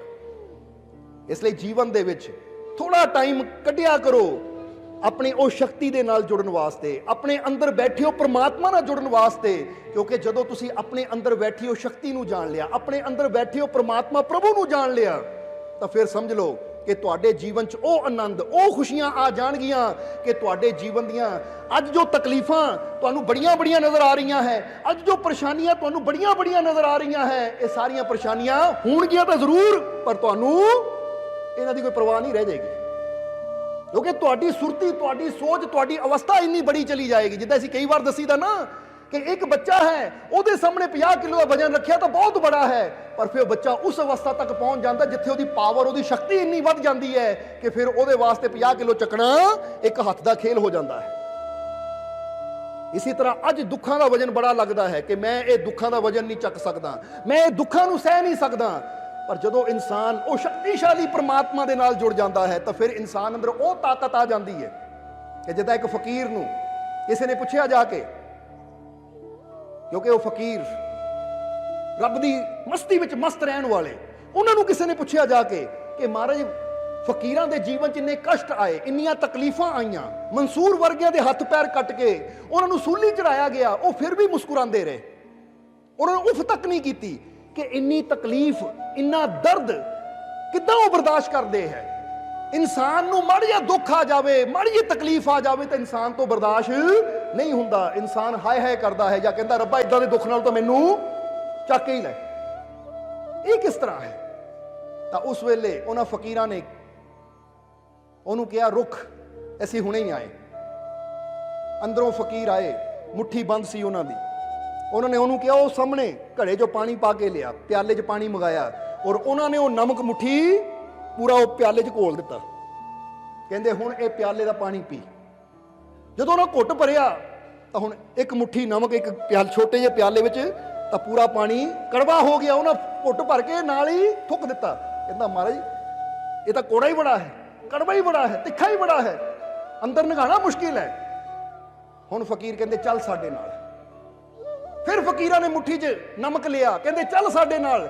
ਆਪਣੇ ਨਾਲ ਲੈ ਕੇ ਫਕੀਰ ਉਹਨੂੰ ਇੱਕ ਝੀਲ ਕੋਲ ਆ ਗਏ, ਦੂਰ ਦੂਰ ਤੱਕ ਫੈਲੀ ਝੀਲ, ਔਰ ਫਕੀਰਾਂ ਨੇ ਆ ਕੇ ਉਹ ਮੁੱਠੀ ਨਮਕ ਦੀ ਉਹਦੇ 'ਚ ਸਿੱਟ ਦਿੱਤੀ। ਉਹਨੂੰ ਡੰਡੇ ਨਾਲ ਹਿਲਾਇਆ, ਕਹਿੰਦੇ ਹੁਣ ਇੱਥੋਂ ਪਾਣੀ ਪੀ। ਉਹਨੇ ਜਦੋਂ ਉੱਥੋਂ ਪਾਣੀ ਪੀਤਾ, ਫਕੀਰ ਕਹਿੰਦੇ ਕੀ ਹੋਇਆ? ਕਹਿੰਦੇ ਬੜਾ ਮਿੱਠਾ ਪਾਣੀ ਹੈ। ਫਕੀਰ ਕਹਿੰਦੇ ਕੀ ਗੱਲ? ਇੱਕ ਮੁੱਠੀ ਨਮਕ ਜਦੋਂ ਪਿਆਲੇ 'ਚ ਪਾਈ ਤੂੰ ਕਹਿੰਦਾ ਕੋੜਾ ਹੈ, ਪੀ ਨਹੀਂ ਹੁੰਦਾ ਸੀ। ਹੁਣ ਉਨਾ ਹੀ ਨਮਕ ਸੀ, ਨਾ ਘੱਟ ਸੀ ਨਾ ਵੱਧ ਸੀ। ਹੁਣ ਜਦੋਂ ਝੀਲ 'ਚ ਪਾਇਆ ਤਾਂ ਤੂੰ ਕਹਿੰਦਾ ਬੜਾ ਮਿੱਠਾ ਪਾਣੀ ਹੈ, ਕੀ ਹੁਣ ਨਮਕ ਦਾ ਸਵਾਦ ਨਹੀਂ ਆਇਆ? ਤਾਂ ਉਸ ਲਈ ਉਹਨਾਂ ਕਿਹਾ ਮਹਾਰਾਜ ਹੁਣ ਐਡੀ ਵੱਡੀ ਝੀਲ ਦੇ ਵਿੱਚ ਇੱਕ ਮੁੱਠੀ ਨਮਕ ਬਹੁਤ ਹੀ ਥੋੜਾ ਹੈ। ਜੇ ਦੇਖਾਂਗੇ ਤਾਂ ਨਮਕ ਤਾਂ ਉਨਾ ਹੀ ਹੈ, ਪਿਆਲੇ 'ਚ ਵੀ ਉਨਾ ਹੀ ਸੀ ਤਾਂ ਝੀਲ 'ਚ ਵੀ ਉਨਾ ਹੀ ਪਾਇਆ। ਫਰਕ ਕਿੱਥੇ ਪਿਆ? ਕਿਉਂਕਿ ਪਿਆਲੇ ਦੇ ਪਾਣੀ ਦੀ ਇੱਕ ਸੀਮਾ ਸੀ ਤਾਂ ਝੀਲ ਦਾ ਪਾਣੀ ਦੂਰ ਦੂਰ ਤੱਕ ਫੈਲਿਆ ਹੋਇਆ ਹੈ, ਅਸੀਮ ਹੈ। ਫਕੀਰ ਕਹਿੰਦੇ ਬਸ ਬੇਟਾ ਇੱਥੇ ਤੈਨੂੰ ਇਹੀ ਦੱਸਣਾ ਚਾਹੁੰਦੇ ਆ, ਇਹ ਦੁੱਖ ਇਸ ਨਮਕ ਦੀ ਤਰ੍ਹਾਂ ਹੁੰਦੇ ਹੈ। ਜਿਹਨਾਂ ਇਨਸਾਨਾਂ ਦਾ ਵਿਸ਼ਵਾਸ ਪਿਆਲੇ ਦੀ ਤਰ੍ਹਾਂ ਹੁੰਦਾ ਛੋਟਾ, ਉਹਨਾਂ ਦੇ ਵਾਸਤੇ ਇੱਕ ਮੁੱਠੀ ਨਮਕ ਯਾਨੀ ਇਹ ਦੁੱਖ ਇਹ ਨਮਕ ਦੀ ਤਰ੍ਹਾਂ ਹੀ ਹੁੰਦੀ ਹੈ। ਉਹਨਾਂ ਵਾਸਤੇ ਇੱਕ ਮੁੱਠੀ ਨਮਕ ਯਾਨੀ ਇਹ ਦੁੱਖ ਬਹੁਤ ਹੀ ਜ਼ਿਆਦਾ ਹੁੰਦੇ ਹੈ। ਪਰ ਜਿਨ੍ਹਾਂ ਦਾ ਵਿਸ਼ਵਾਸ ਉਹ ਪ੍ਰਮਾਤਮਾ ਨਾਲ ਜੁੜ ਜਾਂਦਾ ਹੈ, ਉਸ ਮਾਲਿਕ ਨਾਲ ਜੁੜ ਜਾਂਦਾ ਹੈ, ਉਹਨਾਂ ਦਾ ਵਿਸ਼ਵਾਸ ਇਹ ਝੀਲ ਦੀ ਤਰ੍ਹਾਂ ਹੋ ਜਾਂਦਾ ਹੈ ਜਿੱਥੇ ਇੱਕ ਮੁੱਠੀ ਨਮਕ ਦਾ ਕੋਈ ਅਸਰ ਹੁੰਦਾ ਹੀ ਨਹੀਂ, ਕੋਈ ਫਰਕ ਪੈਂਦਾ ਹੀ ਨਹੀਂ। ਸਮਝ ਆ ਰਹੀ ਹੈ ਕੁਛ? ਹੁਣ ਜਦੋਂ ਅਸੀਂ ਰੱਬ ਤੇ ਵਿਸ਼ਵਾਸ ਕਰਦੇ ਹਾਂ, ਸਾਡਾ ਵਿਸ਼ਵਾਸ ਬੜਾ ਹੋ ਜਾਂਦਾ ਤਾਂ ਸਾਡੇ ਦੁੱਖ ਛੋਟੇ ਹੋਣੇ ਸ਼ੁਰੂ ਹੋ ਜਾਂਦੇ ਹੈ, ਕਿਉਂਕਿ ਪਰਮਾਤਮਾ ਨਾਲ ਜੁੜਦਿਆਂ ਹੀ ਸਾਡੀ ਸ਼ਕਤੀ ਦੀ ਸੀਮਾ ਵਧਣੀ ਸ਼ੁਰੂ ਹੋ ਜਾਂਦੀ ਹੈ। ਤਾਂ ਜਦੋਂ ਅਸੀਂ ਆਪਣੀ ਤਰਫ ਦੇਖੀਏ ਤਾਂ ਬੰਦੇ ਦਾ ਹਾਲ ਤਾਂ ਉਹ ਪਿਆਲੇ ਦੇ ਪਾਣੀ ਦੀ ਤਰ੍ਹਾਂ ਹੀ ਹੈ। ਜਿੱਦਾਂ ਪਿਆਲਾ ਕਾਹਦਾ ਬਣਿਆ ਹੁੰਦਾ? ਮਿੱਟੀ ਦਾ, ਔਰ ਉਹ 'ਚ ਪਾਣੀ ਹੈ ਨਾ, ਇਦਾਂ ਹੀ ਸਰੀਰ ਬੰਦਾ ਕਹਿੰਦਾ ਮਿੱਟੀ ਦਾ ਬਣਿਆ ਹੈ। ਤਾਂ ਜਿਹੜਾ ਇਹਦੇ ਅੰਦਰ ਹੀ ਸੀਮਿਤ ਰਹਿੰਦਾ ਹੈ ਉਹਦੇ ਵਾਸਤੇ ਥੋੜਾ ਦੁੱਖ ਵੀ ਉਹਨੂੰ ਬਹੁਤ ਜ਼ਿਆਦਾ ਲੱਗਦਾ ਹੈ। ਤਾਂ ਜਿਹੜਾ ਆਪਣੇ ਆਪ ਨੂੰ ਅਸੀਮ ਪਰਮਾਤਮਾ ਦੇ ਵਿਸ਼ਵਾਸ ਨਾਲ ਜੋੜ ਦਿੰਦਾ ਹੈ, ਉਹਦੇ ਭਰੋਸੇ ਤੇ ਚੱਲਦਾ ਹੈ ਕਿ ਮੈਂ ਹੁਣ ਕੱਲਾ ਨਹੀਂ ਆ, ਉਹ ਸਰਵ ਸ਼ਕਤੀਸ਼ਾਲੀ ਪਰਮਾਤਮਾ ਮੇਰਾ ਹੈ, ਉਹ ਮੇਰੇ ਨਾਲ ਹੈ, ਮੈਂ ਉਸਦੇ ਨਾਲ ਹਾਂ। ਤਾਂ ਫਿਰ ਉਹਦੇ ਜੀਵਨ 'ਚ ਆਉਣ ਵਾਲੇ ਜਿਹੜੇ ਦੁੱਖ ਹੈ, ਜਿਹੜੀਆਂ ਪਰੇਸ਼ਾਨੀਆਂ ਬੜੀਆਂ ਹੀ ਛੋਟੀਆਂ ਲੱਗਦੀਆਂ ਉਸ ਨੂੰ। ਇਹ ਤਾਂ ਬਹੁਤ ਜੀਵ ਇੱਥੇ ਐਸੇ ਹੋਣਗੇ ਕਿ ਜੀ ਦਰਬਾਰ ਤੇ ਆਉਣ ਤੋਂ ਪਹਿਲਾਂ, ਸਤਸੰਗ ਨਾਲ ਜੁੜਨ ਤੋਂ ਪਹਿਲਾਂ ਉਹਨਾਂ ਨੂੰ ਪਰੇਸ਼ਾਨੀਆਂ ਬਹੁਤ ਬੜੀਆਂ ਲੱਗਦੀਆਂ ਸੀ, ਨਿਰਾਸ਼ ਹੋ ਕੇ ਬਹਿ ਜਾਂਦੇ ਸੀ, ਉਦਾਸ ਰਹਿੰਦੇ ਸੀ, ਚਿੰਤਿਤ ਰਹਿੰਦੇ ਸੀ। ਪਰ ਉਹ ਆਪ ਦੱਸਦੇ ਆ ਕਿ ਮਾਲਕ ਹੁਣ ਤੁਹਾਡੇ ਸਤਸੰਗ ਸੁਣਦੇ ਆ, ਸਤਸੰਗ ਨਾਲ ਜੁੜਦੇ ਆ ਤਾਂ ਹੁਣ ਇਹ ਦੁੱਖਾਂ ਪਰੇਸ਼ਾਨੀਆਂ ਤੋਂ ਕੋਈ ਡਰ ਨਹੀਂ ਲੱਗਦਾ, ਕੋਈ ਹੁਣ ਚਿੰਤਾ ਨਹੀਂ ਹੁੰਦੀ। ਹੁਣ ਪਤਾ ਹੈ ਸਾਡੀ ਸੰਭਾਲ ਕਰਨ ਵਾਲਾ ਸਾਡਾ ਮਾਲਿਕ ਸਾਡੇ ਨਾਲ ਹੈ। ਤੁਹਾਡੇ ਨਾਲ ਤਾਂ ਹੁੰਦੀ ਕਿ ਨਹੀਂ? ਕਿਹਦੇ ਕਿਹਦੇ ਨਾਲ ਹੁੰਦੀ? ਹੱਥ ਖੜਾ ਕਰਕੇ ਦੱਸੋ। ਕਿ ਇਨਸਾਨ ਨੂੰ ਲੱਗਦਾ ਹੈ ਕਿ ਹੁਣ ਜੇ ਦੁੱਖ ਆਂਦਾ ਵੀ ਹੈ ਤਾਂ ਸਾਨੂੰ ਅੰਦਰ ਟੈਨਸ਼ਨ ਨਹੀਂ ਹੁੰਦੀ, ਚਿੰਤਾ ਨਹੀਂ ਹੁੰਦੀ, ਪਰਵਾਹ ਨਹੀਂ ਹੁੰਦੀ ਹੁਣ, ਕਿਉਂਕਿ ਪਤਾ ਹੈ ਮੇਰਾ ਮਾਲਿਕ ਬਹੁਤ ਬੜਾ ਹੈ, ਉਹਦੀ ਰਹਿਮਤ ਬਹੁਤ ਬੜੀ ਹੈ ਤਾਂ ਦੁੱਖ ਬਹੁਤ ਹੀ ਛੋਟੇ ਹੈ। ਔਰ ਦੁੱਖਾਂ ਚੋਂ, ਪਰੇਸ਼ਾਨੀਆਂ ਚੋਂ ਨਿਕਲਣ ਵਾਸਤੇ ਇਹੀ ਚੀਜ਼ ਸਭ ਤੋਂ ਜ਼ਿਆਦਾ ਕੰਮ ਕਰਦੀ ਹੈ। इसलिए अज तुसी भी अगर अपने दुखों तो, अपनियां तकलीफों तो, अपनियां परेशानियों तो मुक्ति पाना चाहते हो तो फिर विश्वास रखो अपने अंदर, क्योंकि प्लेटो ने भी किया है। एक बहुत बड़े विचारक होए है जिदा शुकरात होए है, ਇਹਦੇ प्लेटो, उन्होंने बड़ी प्यारी गल कही है। किसी ने आके पूछा कि सुखी रहने वास्ते, जीवन ਨੂੰ आनंद ਨਾਲ ਭਰਨ वास्ते सानू की करना चाहिए है, तो प्लेटो ने एको ही गल कही, कहता खुद को जानो। होर कोई शब्द नहीं बोलिया, क्योंकि इदां दे सीगे ਉਹ जो भी शब्द बोलते सी, एक लाइन बोल दिंदे सी तो ਉਹਦੇ ਵਿੱਚ ਹੀ सारी गहराई हुंदी सी कि जे जीवन च आनंद चाहिए है, खुशी चाहिए है या परमात्मा चाहिए है, तो उन्होंने की किया, खुद को जानो। और असीं तुहानू भी कहांगे कि जे तुसीं आनंद नूं पाना चाहते हो, परमात्मा नूं पाना चाहते हो, दी किरपा नूं पाना चाहते हो, शांति खुशी नूं पाना चाहते हो, तो तुसीं भी खुद नूं जानो। हुण खुद नूं जानने का मतलब की है? तुसीं कदी जानने की कोशिश की खुद नूं? खुद नूं जानने का मतलब की है? ये बैठ के विचार करो कि मेरे अंदर सोच की चलती है, हर वेले अच्छी चलती है या बुरी चलती है, नैगेटिव चलती है या पॉजिटिव चलती है। तुसीं ये तो जानते हो कि फलाना बंदा कित्थे जा रहा, कित्थे आ रहा है, समझते हो कि नहीं? ये तो तुसीं जानते हो कि आ सब्जी बनी है तो नमक कितना, मसाला कितना, मिर्च घट है या वध है, पर तुहानू ये तो पता कि दाल विच की है, सब्जी च की है, फलानी जगह की है, पर यह पता कि मेरे अंदर की है।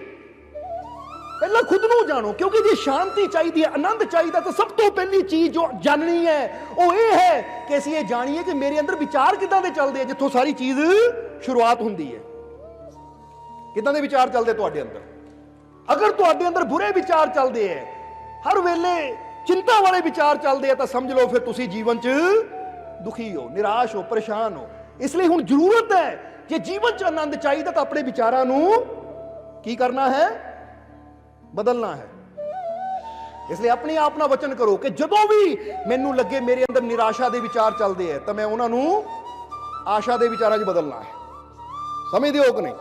जदों मेरे अंदर डर के विचार चलते हैं, तो उन्होंने विश्वास के विचारों च बदलना है। रोकना नहीं है, क्योंकि तुसीं विचारों नूं रोक नहीं सकते, पर तुसीं विचारों नूं बदल सकते हो।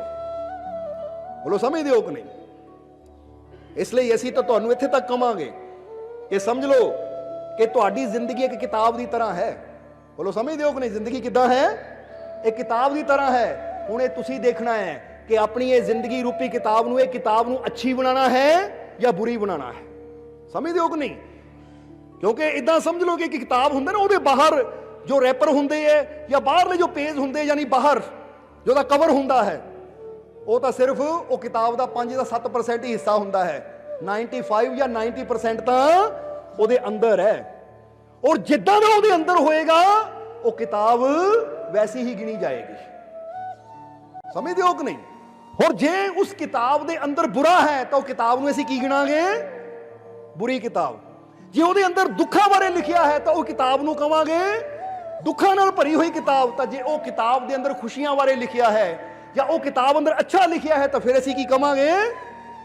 अच्छी किताब, खुशियां वाली किताब, क्योंकि ये अंदर वो चीज़ां आ जो खुशियां देने वालियां है। हुण जे तुहाडा जीवन एक किताब की तरह होवे, तो तुसीं चेक करो कि तुहाडे जीवन की किताब नूं किहड़ा नाम दिता जाएगा? दुखा भरी किताब, अच्छी किताब, बुरी किताब। हुण समझ लो एक किताब ते लिखिया होवे राम कथा, या एक किताब ते लिखिया होवे कृष्ण कथा, तो उस तो पता लग जाना कि इहदे च कृष्ण की जीवनी है। तो एक किताब के उपर लिखिया होवे खलनायक, बोलो समझते हो कि नहीं, या 420, तो फिर की पता लगना है कि किताब च कुछ ना कुछ बुरा ही होना है, क्योंकि नाम तो ही पता लगता है। हुण तुसीं थोड़ा जिहा विचार करना कि अगर तुहाडा जीवन एक किताब की तरह तुहानूं कोई नाम दिता जाना होवे, तो तुसीं किदां दी जिंदगी अंदर जी रहे हो कि तुहाडी किताब का नाम की होएगा? बोलो सोच के देखो जरा। लगता है किसी को कि मेरे जीवन की किताब का नाम हो सकता है अच्छाई, सच्चाई, प्यार? बोलो समझते हो कि नहीं? या फिर झूठा, नमक हलाल, नमक हराम, या कई चीज़ों के नाम है। सोच सकते हैं असीं कि थोड़ा जिहा विचार करना है कि असीं किस रूप में याद किया जाना चाहता है, तो उस तरह की सानू अपने अंदर सोच लियानी पेगी अज तो। समझते हो कि नहीं? इसलिए अज ये सोच के जाना है इथों, क्योंकि चीज़ तो बड़ी छोटी जी लगती है, पर इसका असर जीवन ते बहुत ज़्यादा होंदा है। कि जे जीवन तुहाडा एक किताब है, तो तुसीं इन्हां पन्नियां ते की लिखना चाहते हो? अच्छाई लिखोगे, खुशी लिखोगे, आनंद लिखोगे, या फिर बुराई, बेविश्वासी, शंका, क्रोध। जरा समझो इस चीज को। इसलिए अज तो यह फैसला करो कि मैं बाहरों तो कोशिश करता हाँ अच्छा दिखण दी, अच्छा बनन दी, अज तो मैं अपने अंदर कोशिश करनी है अपने आप नू अच्छा बनाने दी, अपनी सोच नू अच्छा करन दी, अपनी सोच नू अच्छा बनाने दी अज तो मैं कोशिश करनी है। क्योंकि जिदा प्लेटो ने किया, खुद को जानो।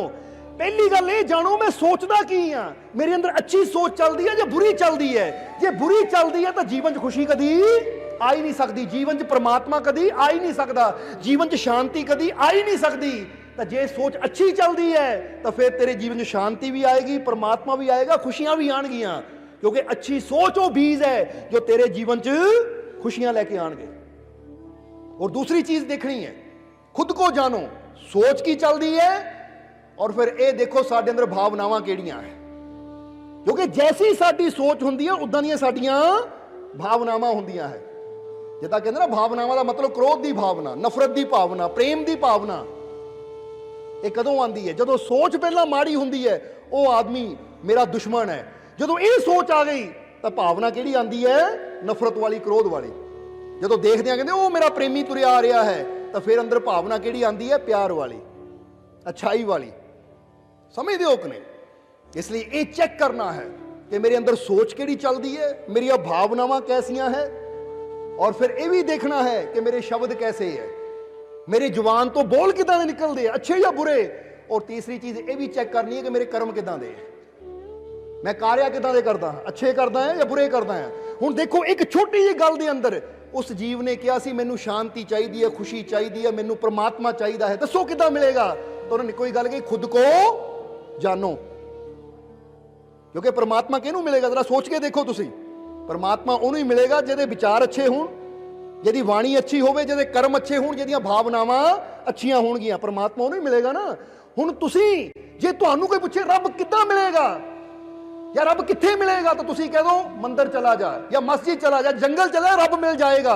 पर प्लूटो ने की किया? वो कहते अपने आप को जान, क्योंकि रब का मिलना तेरे अपने ऊपर निर्भर करता है। तू अपने आप को ऐसा बना सकता है कि रब की मुलाकात तेरे नाल हो सकती है, तो तू अपने आप को ऐसा भी बना सकता है कि सारी जिंदगी भी लभी जाए वो कभी मिले ही ना। एक सवाल का जवाब दोगे फिर सत्संग की समाप्ति करिए, टाइम काफी हो गया है। हुण फर्ज करो तुसी अपने पिंड में कोई ड्रामा करना है या कोई प्ले करना है, कोई रोल समझ लो रामायण या कृष्ण के जीवन की, तुसी एक स्टेज के उपर वो कृष्ण लीला या राम लीला का रोल तुसी पिंड दे विच प्ले करना है, यानी दिखाना है। तो हुण तुसी किसी ऐरे गहरे नूं राम का रोल नहीं दे सकते। समझदे हो कि नहीं?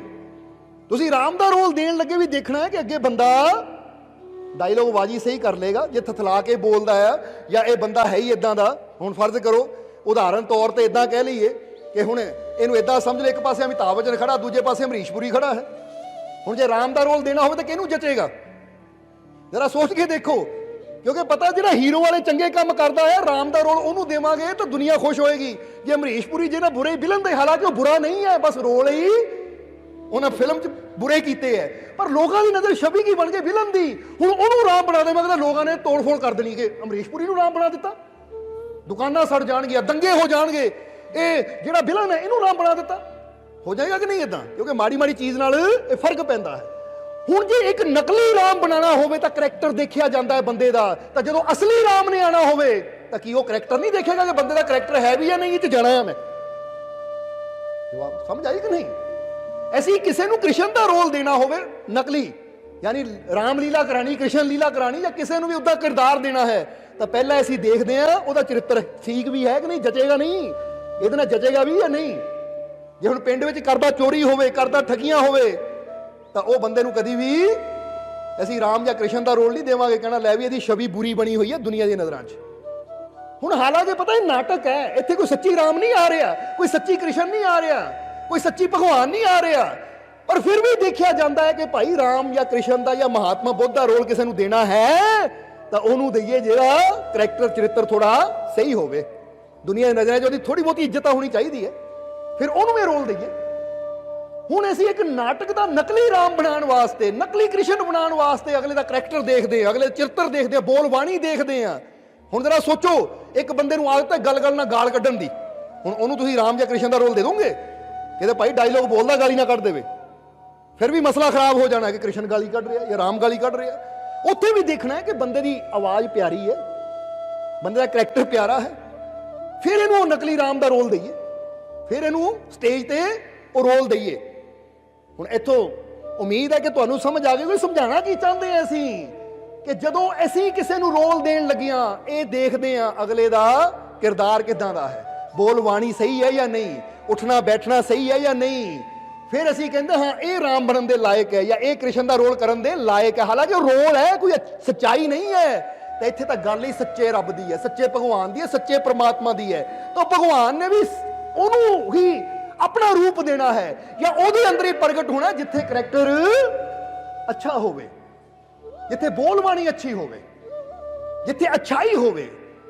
इसलिए जे तुहाडी जुबान ते हमेशा अच्छाई है तो समझ लो तुसी हुण ओहदा रोल पाण दे यानी प्रभु नूं पाण दे लायक बन रहे हो।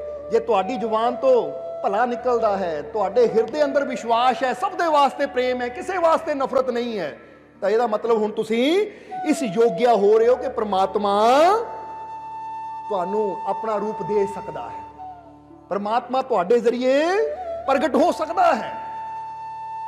इसलिए अज तो ये कोशिश करनी है कि मैं अपने आप को ऐसा बनावा, अपने जीवन को ऐसा बनावा कि परमात्मा मेरे अंदर प्रगट होवे। जो है छुपिया होया, पत्थर में खुदा है, पत्थर खुदा नहीं, सबके बसा है दिल में वो कोई गुमशुदा नहीं। परमात्मा कोई गुम नहीं हो गया कि जिन्हें लभना फिर पैना है, समझते हो कि नहीं? वो कोई गुमशुदा नहीं है जिदा बंदा पोस्टर लिख के ला दिंदा गुमशुदा की तलाश, जिसका बच्चा गुम हो जाए, किसी का परिवार का मैंबर गुम हो जाए तो लग जाते हैं पोस्टर या पेपर की खबर आ जाती गुमशुदा। तो रब कोई गुमशुदा थोड़ी है जो लभदे फिरना है। इसलिए क्या, जरा गौर तो कर खुदा को बाहर ढूंढने वाले, तू ही जुदा है उससे, वो तुझसे जुदा नहीं। और इत्थे एक गल कहांगे, अज इंसान ये तो कहता है, सवाल करता है कि भगवान है या नहीं। कई बार इंसान सवाल करता ना भगवान है या नहीं, पर असी तुहानू कहांगे सवाल ये ना करो कि भगवान है या नहीं, सवाल ये करो मैं अच्छा इंसान हाँ या नहीं। क्योंकि जो ही कहांगे भगवान है या नहीं, तब भगवान कोई इदां दी चीज नहीं है कि तेनू जवाब देने वास्ते तेरे सामने लिया जाए। पर जदों तू ये कहेगा मैं अच्छा इंसान हाँ या नहीं और मैं अच्छा इंसान बनूंगा, तो भगवान आपे ही तेरे सामने आ जाएगा। क्योंकि कुछ चीज़ां होंदियां हैं वो दिखाइयां नहीं जांदियां, अपने आप महसूस कीतियां जांदियां। अच्छे इंसान बनो तो भगवान आपे ही तुहाडे अंदर प्रगट हो जाएगा। तो जे अच्छा इंसान बनने की बजाय असी रोला पाई जाइए कित्थे है रब, कित्थे है भगवान, कित्थे है अल्लाह, कित्थे है वाहिगुरू, हैगा भी है या नहीं, कभी देखिया ही नहीं उसनू, तो भाई देखता उन्होंने हो ही सकता जिहड़ा अच्छा इंसान बनेगा, जिहदे अंदर अच्छाई होएगी, जिहदी नीयत साफ होएगी, वही उन्होंने देख सकता है। क्योंकि अर्जुन ने भी कहा सी मैनू दिखाओ, तो उस वेले श्री कृष्ण ने उन्होंने दिव्य चक्षु दिते, फिर उन्होंने विराट रूप विश्व रूप नजर आया सी। नहीं तो सेना तो उत्थे पांडवां कौरवां सारियां दी खड़ी सी, पर नजर किहनू आया सिर्फ अर्जुन नू। क्योंकि क्यों हुण एक गल भी इत्थे दसना चाहांगे कि श्री कृष्ण ने पांडवां दा साथ इसलिए नहीं दिता सी कि कोई रिश्तेदारी सी, क्योंकि कई कहंदे भी उन्हां दी माता कुंती नाल श्री कृष्ण दी रिश्तेदारी सी, तां कृष्ण ने उन्हां दा साथ दिता। नहीं, श्री कृष्ण ने साथ पांडवां दा रिश्तेदारी करके नहीं दिता सी, किस करके दिता सी? उन्हां दी सच्चाई करके, अच्छाई करके, कि ये अच्छाई दे रास्ते चल रहे हैं और दुर्योधन बुराई दे मार्ग ते चल रहा है। क्योंकि भगवान जद भी साथ दिंदा है तो रिश्तेदारी देख के नहीं दिंदा, वो साडे अंदरली अच्छाई सच्चाई देख के दिंदा है। इसलिए जे तुसी चाहते हो वो मालिक भी तुहाडा साथ देवे, तो अज तो अपने अंदर ये वचन कर लो अपने आप नाल, अपनी सोच नू अच्छा रखना है, अपनी वाणी नू अच्छा रखना है, अपनी भावनावां नू अच्छा रखना है और अपने कर्मां नू भी, अपनी करनी नू भी अच्छा करना है। फिर तुसी जिथे खड़ के याद करोगे वो तुहाडा साथ देगा। समझ आ गई कि नहीं? इसलिए अज तो सारियां चिंतावां छड़ दिओ और जिदा दसिया कि दुख ही हुंदे जिदा मुट्ठी दा नमक उन्ना ही है, प्याले च पेगा तो पानी कोड़ा हो जाएगा, पर झील च पेगा तो कोई असर ही नहीं पेगा। समझदे हो कि नहीं? अज अपने विश्वास नूं भी उस मालिक दी रहमत नाल जोड़ दिओ, क्योंकि तुहाडी शक्ति दी एक सीमा है, पर ओहदी शक्ति तां अनंत है, बेअंत है, जिहदा कोई अंत नहीं है। जदों ओहदे नाल तुसीं विश्वास नाल जुड़ गए ਤਾਂ ਫਿਰ ਤੁਹਾਨੂੰ ਉਹ ਪ੍ਰਭੂ ਦੀ ਉਹ ਸ਼ਕਤੀ ਮਿਲੇਗੀ ਕਿ ਤੁਹਾਡੀਆਂ ਤਕਲੀਫਾਂ ਦੁੱਖ ਨਾ ਹੋਣ ਦੇ ਬਰਾਬਰ ਹੋ ਜਾਣਗੀਆਂ, ਕਿਉਂਕਿ ਹਰ ਮੁਸ਼ਕਿਲ ਦਾ ਹੱਲ ਹੋ ਜਾਂਦਾ ਹੈ। ਹਰ ਮੁਸ਼ਕਿਲ ਦਾ ਹੱਲ ਹੋ ਜਾਂਦਾ ਹੈ ਜਦੋਂ ਇਨਸਾਨ ਆਪਣੇ ਮਾਲਿਕ ਤੇ ਪੂਰਾ ਯਕੀਨ ਰੱਖਦਾ ਹੈ, ਪੂਰਾ ਵਿਸ਼ਵਾਸ ਰੱਖਦਾ ਹੈ। ਸੋ ਅੱਜ ਕਹਿ ਦਿਓ ਫਿਰ ਕਿ ਮੈਨੂੰ ਮੇਰੇ ਮਾਲਿਕ ਤੇ ਪੂਰਾ, ਮੈਨੂੰ ਮੇਰੇ ਮਾਲਿਕ ਤੇ ਪੂਰਾ, ਮੈਨੂੰ ਮੇਰੇ ਮਾਲਿਕ ਤੇ ਪੂਰਾ। ਔਰ ਇਹ ਗੱਲ ਦਿਲੋਂ ਕਹਿਣੀ ਹੈ, ਕਿਉਂਕਿ ਪਹਿਲਾਂ ਹੀ ਦੱਸਿਆ ਹੈ ਕਿ ਤਾਰ ਉਦੋਂ ਹੀ ਜੁੜਦੀ ਹੈ ਜਦੋਂ ਦਿਲੋਂ ਆਵਾਜ਼ ਨਿਕਲੇ। ਤਾਂ ਜੇ ਧਿਆਨ ਕਿਤੇ ਹੋਰ ਆ ਤਾਂ ਜ਼ੁਬਾਨ ਤੋਂ, ਕਿਉਂਕਿ ਕਈ ਵਾਰ ਦੇਖਿਆ ਨਾ, ਕਈ ਵਾਰ ਇਨਸਾਨ ਗੁਰੂ ਘਰ 'ਚ ਜਾਂਦਾ, ਕਿਤੇ ਵੀ ਜਾਂਦਾ, ਉੱਥੇ ਫਰਿਆਦ ਕਰਦਾ ਹੈ, ਬੇਨਤੀ ਕਰਦਾ, ਪ੍ਰਾਰਥਨਾ ਕਰਦਾ, ਤਾਂ ਹੱਥ ਤਾਂ ਉਹਦੇ ਜੁੜੇ ਹੁੰਦੇ ਪਰ ਅੱਖਾਂ ਘੁੰਮਦਾ ਰਹਿੰਦਾ। ਇੱਕ ਵਾਰੀ ਸਾਨੂੰ ਵੀ ਤਾਂ ਦੇਖਣ ਦਾ ਮੌਕਾ ਮਿਲਿਆ ਸੀਗਾ ਕਿੱਦਾਂ ਦੀ ਪ੍ਰਾਰਥਨਾ ਹੋ ਰਹੀ ਹੈ, ਅਰਦਾਸ ਬੇਨਤੀ ਕਿੱਦਾਂ ਦੀ ਹੋ ਰਹੀ ਹੈ। ਇਹ ਜ਼ੁਬਾਨ ਤੋਂ ਬਚਨ ਨਿਕਲ ਰਹੇ ਆ ਤਾਂ ਧਿਆਨ ਇੱਧਰ ਉੱਧਰ, ਆ ਕੀ ਹੋ ਰਿਹਾ, ਸਮਝਦੇ ਹੋ ਕਿ ਨਹੀਂ? ਹੁਣ ਏਦਾਂ ਇਨਸਾਨ ਸੋਚਦਾ ਹੈ, ਫਿਰ ਕਹਿੰਦਾ ਰੱਬਾ ਤੂੰ ਮੇਰੀ ਪੂਰੀ ਨਹੀਂ ਕਰਦਾ। ਉਹ ਰੱਬ ਕਹਿੰਦਾ ਹੁਣ ਸੁਰਤੀ ਤੇਰੀ ਦੁਨੀਆ ਨਾਲ ਜੁੜੀ ਹੈ ਤਾਂ ਮੈਂ ਕਿੱਦਾਂ ਪੂਰੀ ਕਰਾਂ, ਮੇਰੇ ਨਾਲ ਤਾਂ ਜੁੜ, ਧਿਆਨ ਤਾਂ ਮੇਰੇ ਨਾਲ ਲਿਆ, ਸਮਝਦੇ ਹੋ ਕਿ ਨਹੀਂ? ਹੁਣ ਇੱਥੇ ਵੀ ਇੱਕ ਗੱਲ ਹੋਰ ਕਹਿਣੀ ਚਾਹਾਂਗੇ ਕਿ ਕਈ ਵਾਰ ਇਨਸਾਨ ਆਪਣੀ ਤਕਲੀਫ, ਆਪਣੇ ਦੁੱਖ ਨੂੰ ਲੈ ਕੇ ਬੇਨਤੀ ਕਰਦਾ ਹੈ। ਉੱਥੇ ਵੀ ਹੁੰਦਾ ਕੀ ਹੈ, ਉੱਥੇ ਵੀ ਇਨਸਾਨ ਰੱਬ ਦੇ ਸੰਤਾਂ ਫਕੀਰਾਂ ਦੇ ਵਚਨਾਂ ਤੇ ਯਕੀਨ ਨਹੀਂ ਕਰਦਾ, ਉੱਥੇ ਵੀ ਦੁਨੀਆ ਦੀਆਂ ਗੱਲਾਂ ਤੇ ਯਕੀਨ ਕਰਦਾ। ਜੇ ਦੁਨੀਆ ਦੇ ਕਿਸੇ ਬੰਦੇ ਨੇ ਕਹਿ ਦਿੱਤਾ ਨਾ ਆਹ ਦੁੱਖ ਲਾ ਇਲਾਜ ਹੈ, ਠੀਕ ਨਹੀਂ ਹੋਣਾ, ਉਹਦੀ ਗੱਲ ਬੰਦਾ ਮੰਨ ਲੈਂਦਾ ਹੈ। ਪਰ ਜਦੋਂ ਸੰਤ ਗੁਰੂ ਰਹਿਬਰ ਕਹਿੰਦੇ ਹੈ ਕਿ ਫਿਕਰ ਨਾ ਕਰ, ਹਰ ਦੁੱਖ ਦਾ ਇਲਾਜ ਉਹ ਮਾਲਿਕ ਦੀ ਰਹਿਮਤ ਨਾਲ ਹੋ ਸਕਦਾ ਹੈ, ਕਿਉਂਕਿ ਜਿਸਨੇ ਇਨਸਾਨ ਨੂੰ ਬਣਾਇਆ ਹੈ ਉਹ ਇਨਸਾਨ ਦੀਆਂ ਤਕਲੀਫਾਂ, ਦੁੱਖਾਂ, ਦਰਦਾਂ ਨੂੰ ਠੀਕ ਵੀ ਕਰ ਸਕਦਾ ਹੈ, ਦੂਰ ਵੀ ਕਰ ਸਕਦਾ ਹੈ, ਉਹ ਹਰ ਮੁਸ਼ਕਿਲ ਦਾ ਹੱਲ ਕਰ ਸਕਦਾ ਹੈ। ਬਸ ਉੱਤੇ ਵਿਸ਼ਵਾਸ ਹੋਣਾ ਚਾਹੀਦਾ ਹੈ। ਇਸ ਲਈ ਆਪਣੇ ਅੰਦਰ ਕਹਿ ਦਿਓ ਕਿ ਮੈਨੂੰ ਮੇਰੇ ਮਾਲਿਕ ਤੇ ਪੂਰਾ ਵਿਸ਼ਵਾਸ ਹੈ, ਮੇਰੇ ਸਾਰੇ ਦੁੱਖ ਦੂਰ, ਮੇਰੇ ਸਾਰੇ ਦੁੱਖ ਦੂਰ, ਮੇਰੇ ਸਾਰੇ ਦੁੱਖ ਦੂਰ। ਇਹ ਦਿਲੋਂ ਕਹਿਣਾ ਹੈ, ਔਰ ਸਿਰਫ ਇੱਥੇ ਨਹੀਂ ਕਹਿਣਾ, ਘਰ 'ਚ ਵੀ ਸਵੇਰੇ ਸ਼ਾਮ ਕਹਿ ਲਿਆ ਕਰੋ। ਕਈ ਵਾਰ ਬੰਦਾ ਕਹਿੰਦਾ ਨਾ ਕਿਤੇ, ਜਿੱਦਾਂ ਪਹਿਲਾਂ ਹੀ ਦੱਸਿਆ ਸੀ, ਕਿਤੇ ਪੇਨ ਹੁੰਦੀ ਹੈ, ਕਿਤੇ ਤਕਲੀਫ ਹੁੰਦੀ ਹੈ, ਤਾਂ ਉਸ ਵੇਲੇ ਥੋੜੀ ਦੇਰ ਵਾਸਤੇ ਸ਼ਾਂਤ ਹੋ ਕੇ ਬਹਿ ਜਾਓ। ਸ਼ਾਂਤ ਹੋਣ ਦਾ ਮਤਲਬ ਕੀ ਹੈ ਕਿ ਬਿਲਕੁਲ ਰਿਲੈਕਸ ਹੋ ਕੇ, ਚੌਂਕੜੀ ਮਾਰ ਕੇ ਬਹਿ ਜਾਓ, ਬਿਲਕੁਲ ਰਿਲੈਕਸ ਹੋ ਕੇ 5-6 ਲੰਬੇ ਸਾਹ ਲਓ। 5-6 ਲੰਬੇ ਸਾਹ ਲੈਣ ਤੋਂ ਬਾਅਦ ਫਿਰ ਆਪਣੇ ਅੰਦਰ ਹੀ ਕਹੋ ਮਾਲਿਕ ਦੀ ਰਹਿਮਤ ਨਾਲ ਮੇਰੇ ਸਾਰੇ ਦੁੱਖ ਦੂਰ। ਅੰਦਰ ਹੀ ਵਿਸ਼ਵਾਸ ਨਾਲ ਅਗਰ 5-7 ਵਾਰ ਤੁਸੀਂ ਕਹਿ ਲਓ, ਜਾਂ ਰੱਖੋ ਇੱਕ ਗਿਣਤੀ ਕਿ 11 ਵਾਰ ਕਹਿਣਾ ਹੈ ਕਿ ਮਾਲਿਕ ਦੀ ਰਹਿਮਤ ਨਾਲ ਮੇਰੇ ਸਾਰੇ ਦੁੱਖ ਦੂਰ। ਇੱਕ, ਮਾਲਿਕ ਦੀ ਰਹਿਮਤ ਨਾਲ ਮੇਰੇ ਸਾਰੇ ਦੁੱਖ ਦੂਰ, ਯਾਨੀ ਕੋਈ ਰੋਲਾ ਪਾ ਕੇ ਕਹਿਣ ਦੀ ਲੋੜ ਨਹੀਂ, ਬਸ ਇਹ ਆਪਣੇ ਅੰਦਰ ਹੀ ਦੁਹਰਾਓ, ਚਾਹੇ ਮਨ 'ਚ ਹੀ ਦੁਹਰਾਓ, ਪਰ ਦੁਹਰਾਓ ਪੂਰੇ ਪਿਆਰ ਦੇ ਨਾਲ, ਪੂਰੀ ਫੀਲਿੰਗ ਦੇ ਨਾਲ, ਕਿ ਧਿਆਨ ਉੱਧਰ ਜੋੜ ਕੇ। ਇਹ ਨਹੀਂ ਕਿ ਸਾਹਮਣੇ ਟੀਵੀ ਚੱਲਦਾ ਹੈ ਜਾਂ ਮੋਬਾਈਲ ਦੇਖੀ ਜਾਓ, ਮੈਸੇਜ ਇੱਧਰ ਕਰੀ ਜਾਓ, ਜਾਂ WhatsApp ਦੇਖੀ ਜਾਓ, ਜਾਂ Facebook ਦੇਖੀ ਜਾਓ, YouTube ਦੇਖੀ ਜਾਓ, ਤਾਂ ਨਾਲੇ ਅੰਦਰ ਕੀ ਜਾਓ ਮਾਲਿਕ ਦੀ ਰਹਿਮਤ ਨਾਲ ਮੇਰੇ ਸਾਰੇ ਦੁੱਖ ਦੂਰ ਹੋ ਗਏ। ਫਿਰ ਕਹਿਣਾ ਰਹਿਮਤ ਨਹੀਂ ਹੋਈ ਮੇਰੇ ਤੇ। ਇਸ ਲਈ ਕਨੈਕਸ਼ਨ ਪੂਰਾ ਜੋੜ ਕੇ ਰੱਖੋ ਆਪਣੇ ਮਾਲਿਕ ਨਾਲ, ਜੇ ਜੀਵਨ 'ਚ ਖੁਸ਼ੀਆਂ ਦੀ ਠੰਡੀ ਹਵਾ ਚਾਹੀਦੀ ਹੈ। ਸਮਝ ਆ ਗਈ ਕਿ ਨਹੀਂ? ਇਸ ਲਈ ਇਹ ਅਜਮਾ ਕੇ ਦੇਖਣਾ, ਸਿਰਫ ਸੁਣ ਕੇ ਇਦਾਂ ਹੀ ਨਹੀਂ ਕਿ ਸੁਣ ਲਿਆ ਤਾਂ ਬਸ ਠੀਕ ਹੈ, ਕਿਉਂਕਿ ਕੁਝ ਚੀਜ਼ਾਂ ਹੁੰਦੀਆਂ ਹੈ ਕਿ ਉਹ ਜਦੋਂ ਖਾਧੀਆਂ ਜਾਣ ਤਾਂ ਸਵਾਦ ਦਾ ਪਤਾ ਫੇਰ ਲੱਗਦਾ, ਸੁਣ ਕੇ ਨਹੀਂ ਪਤਾ ਲੱਗਦਾ, ਜਾਂ ਜਦੋਂ ਇਸਤੇਮਾਲ ਕੀਤੀਆਂ ਜਾਣ ਤਾਂ ਅਸਰ ਦਾ ਫੇਰ ਪਤਾ ਲੱਗਦਾ ਕਿ ਕੀ ਅਸਰ ਹੈ ਉਹਦਾ, ਸਿਰਫ ਸੁਣ ਕੇ ਹੀ ਉਹਦੀ ਸਮਝ ਨਹੀਂ ਆਉਂਦੀ। ਇਸ ਲਈ ਤੁਹਾਡੇ ਜੀਵਨ 'ਚ ਕੋਈ ਵੀ ਮੁਸ਼ਕਿਲ ਹੈ, ਕੋਈ ਵੀ ਪਰੇਸ਼ਾਨੀ ਹੈ, ਤਾਂ ਡਰਨਾ ਨਹੀਂ ਹੈ, ਅੰਦਰ ਵਿਸ਼ਵਾਸ ਰੱਖਣਾ ਹੈ ਕਿ ਮੇਰਾ ਮਾਲਿਕ ਮੇਰੇ, ਮੇਰਾ ਮਾਲਿਕ ਮੇਰੇ, ਮੇਰਾ ਮਾਲਿਕ ਮੇਰੇ, ਔਰ ਇਹ ਗੱਲ ਤੇ ਅਮਲ ਵੀ ਕਰਨਾ ਹੈ ਪੂਰੇ ਯਕੀਨ ਦੇ ਨਾਲ। ਬੋਲੋ ਕਰੋਗੇ ਕਿ ਨਹੀਂ?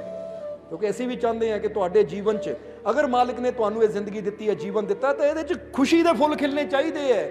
ਹਰ ਵੇਲੇ ਜੀਵਨ 'ਚ ਤੁਹਾਡੇ ਮੁਸਕਰਾਹਟ ਹੋਣੀ ਚਾਹੀਦੀ ਹੈ, ਸ਼ਾਂਤੀ ਹੋਣੀ ਚਾਹੀਦੀ ਹੈ, ਆਨੰਦ ਹੋਣਾ ਚਾਹੀਦਾ ਹੈ, ਕਿਉਂਕਿ ਜੀਵਨ ਉਹੀ ਸਫਲ ਹੈ ਜਿਹ 'ਚ ਸ਼ਾਂਤੀ ਹੈ, ਆਨੰਦ ਹੈ। ਔਰ ਇਹ ਪੂਰੀ ਅਸੀਂ ਕੋਸ਼ਿਸ਼ ਕਰ ਰਹੇ ਹਾਂ, ਔਰ ਸਾਨੂੰ ਪਤਾ ਹੈ ਕਿ ਕਾਮਯਾਬੀ ਵੀ ਜ਼ਰੂਰ ਮਿਲੇਗੀ, ਕਿਉਂਕਿ ਜਦੋਂ ਕੋਸ਼ਿਸ਼ ਪੂਰੀ ਦਿਲੋਂ ਕੀਤੀ ਜਾਵੇ, ਪ੍ਰੇਮ ਨਾਲ ਕੀਤੀ ਜਾਵੇ, ਖੁਸ਼ੀਆਂ ਦੇ ਰੰਗ ਭਰਨ ਦੀ, ਤਾਂ ਰੰਗ ਭਰਦੇ ਵੀ ਜ਼ਰੂਰ ਹੈ।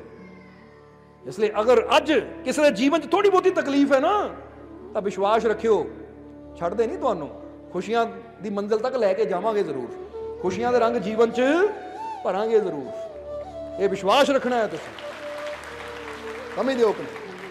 ਕਿਉਂਕਿ ਉਹ ਮਾਲਿਕ ਦਾ ਦਰ ਹੈ ਜਿੱਥੇ ਸਭ ਦੇ ਜੀਵਨ 'ਚ ਖੁਸ਼ੀਆਂ ਦੇ ਰੰਗ ਭਰੇ ਜਾਂਦੇ ਹੈ, ਸਭ ਦੇ ਜੀਵਨ ਨੂੰ ਖੁਸ਼ੀਆਂ ਨਾਲ ਭਰਪੂਰ ਕੀਤਾ ਜਾਂਦਾ ਹੈ। ਔਰ ਜਿਸ ਤਰ੍ਹਾਂ ਅਸੀਂ ਪਹਿਲਾਂ ਦੱਸਿਆ ਕਿ ਵਿਸ਼ਵਾਸ ਤੁਸੀਂ ਕਰਨਾ ਹੈ ਤਾਂ ਰਹਿਮਤ ਕਰਨਾ ਉਹ ਮਾਲਿਕ ਦਾ ਕਰਮ ਹੈ। ਇਸ ਲਈ ਯਕੀਨ ਰੱਖਣਾ ਹੈ, ਵਿਸ਼ਵਾਸ ਰੱਖਣਾ ਹੈ, ਤਾਂ ਫਿਰ ਤੁਹਾਡੇ ਜੀਵਨ 'ਚ ਸਮਝ ਲਓ ਕਿ ਉਹਨਾਂ ਵਾਸਤੇ ਰਹਿਮਤਾਂ ਦੇ ਦਰਵਾਜ਼ੇ ਖੁੱਲ ਜਾਂਦੇ ਹੈ ਜਿਹੜੇ ਪ੍ਰੇਮ ਨਾਲ ਉਹਦੇ ਹੋ ਗਏ। ਜਿੱਦਾਂ ਤੁਹਾਡੇ ਦਰਬਾਰ ਤੇ ਜਾਂ ਤੁਹਾਡੇ ਦਰ ਤੇ ਕੋਈ ਪਿਆਰਾ ਆ ਜਾਵੇ ਨਾ, ਪਤਾ ਲੱਗ ਜਾਵੇ, ਤੁਸੀਂ ਪਹਿਲੇ ਦਰਵਾਜ਼ਾ ਖੋਲ ਕੇ ਰੱਖਦੇ ਹੋ, ਉਹ ਆ ਰਿਹਾ ਹੈ। ਹੁੰਦਾ ਕਿ ਨਹੀਂ ਇਦਾਂ? ਤੇ ਜੇ ਕਿਸੇ ਸ਼ਤਰੂ ਨੇ ਆਣਾ ਹੋਵੇ, ਕਿਸੇ ਬੁਰੇ ਨੇ ਆਣਾ ਹੋਵੇ, ਕਿਸੇ ਚੋਰ ਨੇ ਆਣਾ ਹੋਵੇ, ਤਾਂ ਪਹਿਲੇ ਤਾਲੇ ਤੁਲੇ ਲਾ ਕੇ ਰੱਖਦੇ ਹੋ, ਕਿਤੇ ਅੰਦਰ ਨਾ ਆਵੇ। ਉੱਪਰ ਵੀ ਬੰਦਾ ਕਹਿੰਦਾ ਗਰਿੱਲਾ ਗਰੂਲਾ ਲਵਾ ਲਓ ਜਾਂ ਕੱਚ ਦੀਆਂ ਸ਼ੀਸ਼ੀਆਂ ਲਵਾ ਲਓ ਤਾਂ ਕਿ ਅੰਦਰ ਵੀ ਨਾ ਆਵੇ ਕੰਧ ਟੱਪ ਕੇ। ਬੁਰੇ ਤੋਂ ਕਿੱਦਾਂ ਬੰਦਾ ਬਚਦਾ ਹੈ? ਤਾਂ ਪਿਆਰੇ ਵਾਸਤੇ ਪਹਿਲੇ ਦਰਵਾਜ਼ੇ ਖੋਲ ਦਿੰਦਾ ਹੈ। ਹੁਣ ਤੁਸੀਂ ਵੀ ਬਸ ਇੱਕ ਗੱਲ ਕਹਿ ਦਿਓ, ਮੈਨੂੰ ਆਪਣੇ ਮਾਲਿਕ ਨਾਲ ਬਹੁਤ, ਮੈਨੂੰ ਆਪਣੇ ਮਾਲਿਕ ਨਾਲ ਬਹੁਤ, ਮੈਨੂੰ ਆਪਣੇ ਮਾਲਿਕ ਨਾਲ ਬਹੁਤ।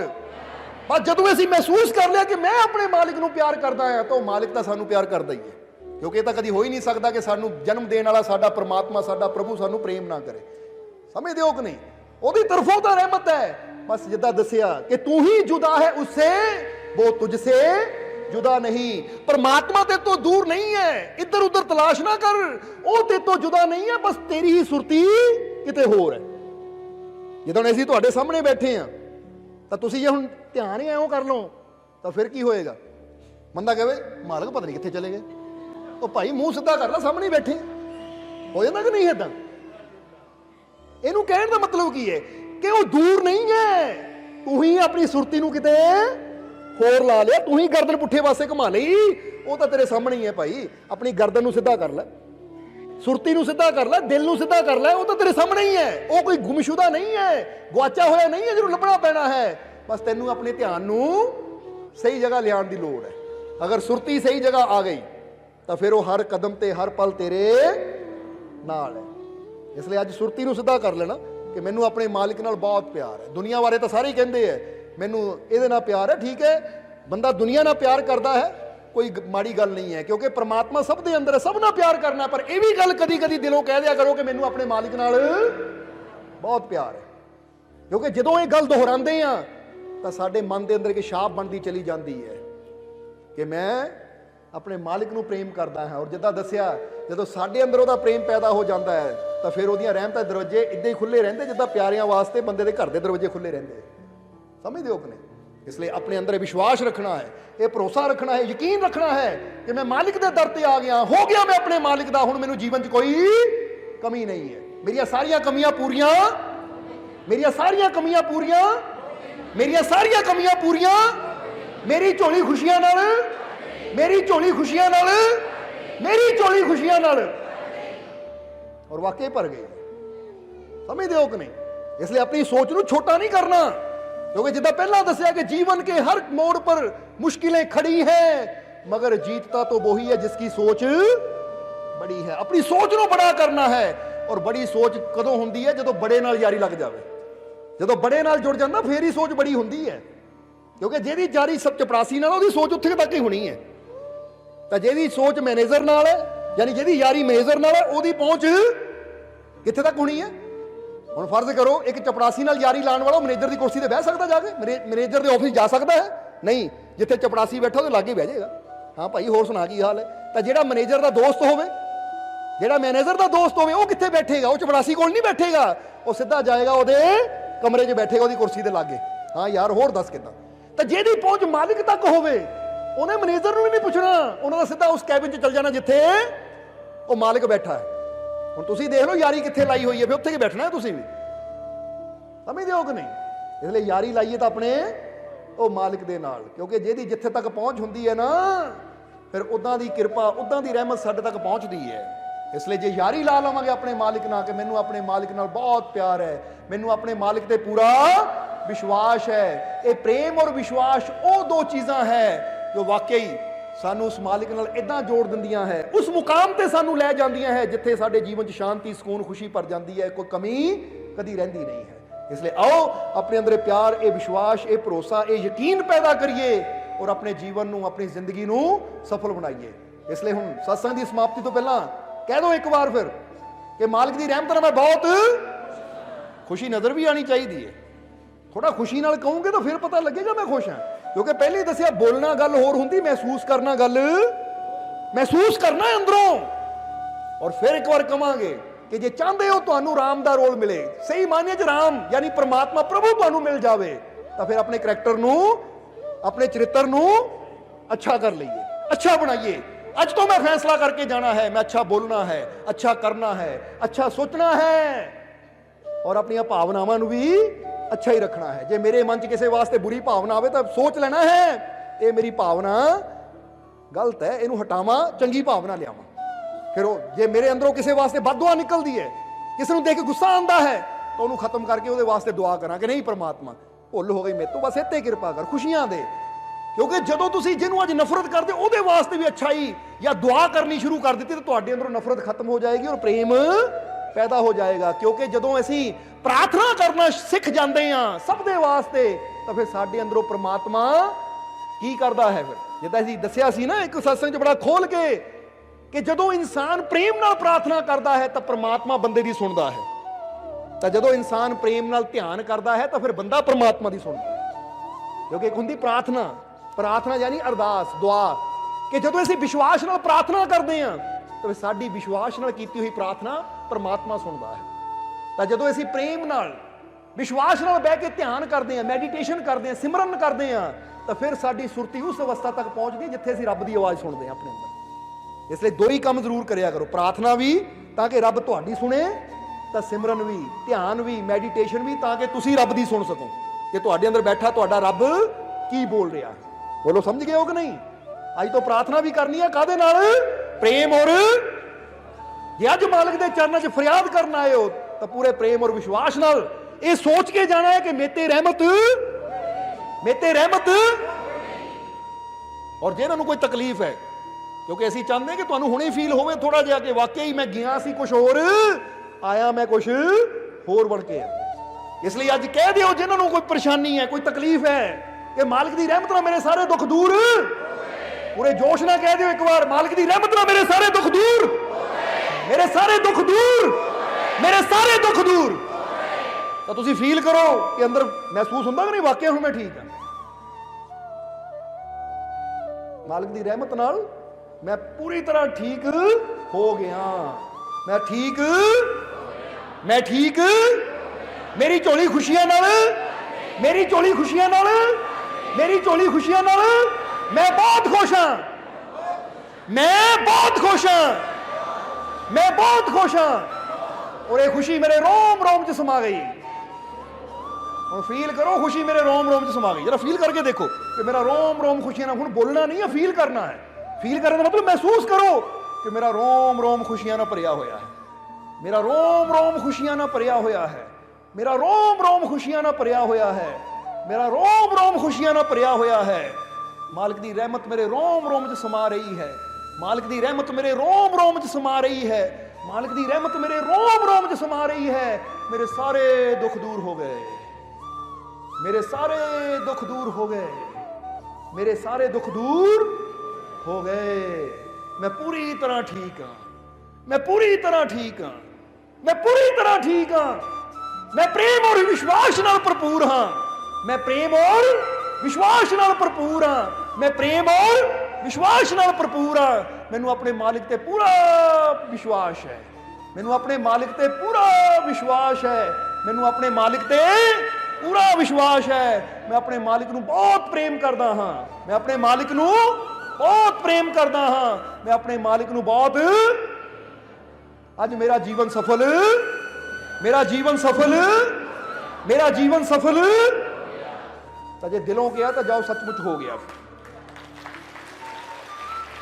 उन्हें फील करते जाना है कि मैं बहुत कुछ लेके जा रहा हूं, हुण मैं इत्थों जाना है, ये फील करके जाना है। ये तुसी सोचना है कि मैं इत्थों जाना है तो कल्ला नहीं, मैं अपने मालिक दियां रहमतां नूं लैके जा रहा हां, अपने मालिक दे घर दियां खुशियां नूं लैके जा रहा हां, अपने मालिक दे प्रेम नूं लैके जा रहा हां, अपने मालिक दे विश्वास नूं लैके जा रहा। मैं कल्ला नहीं हां, मैं अपने मालिक नूं अपने नाल लैके जा रहा। समझ गए कि नहीं? मैं की लैके जा रहा? मैं अपने मालिक दियां रहमतां नूं लैके जा रहा हां, मैं अपने मालिक दियां खुशियां नूं लैके जा रहा हां, मैं अपने मालिक दे विश्वास नूं लैके जा रहा हां, मैं अपने मालिक दे प्यार नूं लैके जा रहा हां। और मैं कल्ला नहीं हां, मैं अपने मालिक नूं नाल लैके जा रहा हां। और जे मेरा मालिक मेरे नाल है, जब मेरा मालिक मेरे साथ है तो डरने की क्या, जब मेरा मालिक मेरे साथ है तो डरने की क्या, जब मेरा मालिक मेरे साथ है तो डरने की क्या। ਅੱਜ ਤੋਂ ਸਾਰੇ ਡਰ ਛੱਡ ਦਿਓ, ਸਾਰੀਆਂ ਚਿੰਤਾਵਾਂ ਛੱਡ ਦਿਓ। ਤੁਹਾਡੀ ਚਿੰਤਾ ਕਰਨ ਵਾਲਾ, ਤੁਹਾਡੀ ਸੰਭਾਲ ਕਰਨ ਵਾਲਾ ਤੁਹਾਡਾ ਮਾਲਿਕ ਹਰ ਕਦਮ ਤੇ ਤੁਹਾਡੇ ਨਾਲ ਹੈ। ਇਹ ਵਿਸ਼ਵਾਸ ਰੱਖਣਾ ਹੈ ਤੁਸੀਂ। ਬੋਲੋ ਰੱਖੋਗੇ ਕਿ ਨਹੀਂ? ਇੰਨੀ ਗੱਲ ਮੰਨ ਸਕਦੇ ਹੋ ਨਾ? ਇਸ ਲਈ ਸਾਰੇ ਡਰ, ਸਾਰੀਆਂ ਚਿੰਤਾਵਾਂ ਛੱਡ ਦਿਓ, ਕਿਉਂਕਿ ਤੂੰ ਮੇਰਾ ਰਾਖਾ, ਤੂੰ ਮੇਰਾ ਰਾਖਾ, ਤੂੰ ਮੇਰਾ ਰਾਖਾ। ਬਸ ਇਹ ਵਿਸ਼ਵਾਸ ਰੱਖਣਾ ਹੈ ਕਿ ਮੈਂ ਇਕੱਲਾ ਨਹੀਂ ਹਾਂ। जिसने मैनू पैदा किया है, जिसने मैनू जीवन दिता है, वो मेरा पिता, मेरा मालिक हर कदम ते मेरे, हर कदम ते मेरे, हर कदम ते मेरे। ये विश्वास रखना है तो जीवन च कोई घाट, कोई तोड़, कोई कमी कभी तुहानू आएगी नहीं और तुहाडी जिंदगी खुशियां, रहमतां, बरकतां दे नाल भरपूर हो जाएगी। और समझ लो मेरी जिंदगी भरपूर हो गई, मेरी जिंदगी भरपूर, मेरी जिंदगी भरपूर तो हो गई। और हुण समा काफ़ी हो चुका है। हुण आखिरले वचनां दे विच यही उस मालिक दे चरनां च अरदास बेनती करांगे। और ये सत्संग की समाप्ति तो पहला एक बार फिर दसना चाहांगे कि जिस तरह अज वीरवार वाले दिन तुसीं सत्संग च पहुंचे हो, इसी तरह जो ऐतवार आ रहा है यानी 24 तरीक दिन ऐतवार साल 2021 का पहला 11वीं रोज़ है। इसलिए जिद्दां अज तुसीं पहुंचे हो, इसी तरह सारिਆਂ ने हुम हुमा के कोशिश करनी, आप भी आओ, अपने परिवार नूं भी नाल लैके आओ, ताकि 2021 का जो पहला 11वीं रोज़ है यानी ऐतवार 24 तरीक नूं उस दिन असीं दरबार ते पहुँच के सत्संग दे विच आइए और मालिक दी रहमतां नाल भरपूर होके जाइए। और जिहड़े फरियाद करन वाले है यानी हाज़रियां भरन वाले है, उन्हां वास्ते 24 तरीक की हाज़री लगानी भी बहुत ज़रूरी है। इसलिए छुट्टी वाला दिन है, हुम हुमा के समय नाल पहुँच जाना, ताकि समय नाल पहुँच के असीं वो रहमतां, उन्हां बख्शिशां नूं प्राप्त करिए जिहदी हर कदम ते सानूं ज़रूरत है। और हुण अंत विच यही उस मालिक के चरणों च अरदास बेनती करांगे कि मालिक तुहानू सब नूं नाम नाल जुड़न की ताकत देण, मालिक तुहानू सब नूं नाम जपण की ताकत देण, मालिक तुहानू सब नूं सेवा सिमरन करन दा, नेक मार्ग ते चलन दा बल बख्शण। और तुहाडे जीवन दीयां सारियां तकलीफां, सारे दुखां दर्दां नूं, सारियां परेशानियां नूं मालिक दूर करन और तुहाडी सब दी झोली खुशियां नाल भरपूर करन। आने वाला हर पल, हर घड़ी तुहाडे वास्ते खुशियां, कामयाबी, सफलता नाल भरी हुई होवे। और अज इस वीरवार दे रोज़ जिन्ने भी जीव उस मालिक के चरणों च बैठे हैं और हाज़री लगा रहे हैं, मालिक तुहाडी सब दी हाज़री अपने चरणों च कबूल करन। और बहुत जीव अज ऐसे है जिहड़े मालिक के नाम की न्याज भी लैके आए हैं। हुण जिहड़े जीव अपनी तकलीफ, दुख की न्याज लैके आए हैं, और जिस भावना नाल न्याज लैके आए हैं, मालिक उन्हां दी न्याज नूं कबूल करन और उन्हां दी ओह तकलीफ, दुख, दर्द नूं दूर करन और उन्हां दी झोली अपनी रहमतां नाल भरपूर करन। और जे कोई जीव अज खुशी की न्याज लैके आया है तां ਉਹ जीव की खुशी की न्याज ਨੂੰ मालिक कबूल करन और वो जीव की झोली 'ਚ ਇੰਨੀਆਂ खुशियां पा देन कि ਉਹਨੂੰ कदी फरियादा करन दी जरूरत ही ना पवे। और मालिक अपनी दया, मेहर, रहमत, बख्शिश हमेशा ही तुहाडे ते बनाए रखे। तुहाडा जीवन आनंद नाल, शांति नाल, प्रेम नाल, विश्वास नाल, खुशियां दे नाल भरपूर हो जावे। यही साडी उस मालिक दे चरनां च अरदास बेनती है। और हुण अंत विच तुहाडे सब दे अंदर वसदे उस मालिक नूं असीं प्रणाम करदे हां। साडा प्रणाम स्वीकार करो। जय मालिकां दी। सब्सक्राइब कीजिए सर्व संध्या दरबार कांटिया शरीफ चैनल को और बेल आइकन दबाइए मालिक जी के लेटेस्ट सत्संग की वीडियो को सबसे पहले देखने के लिए।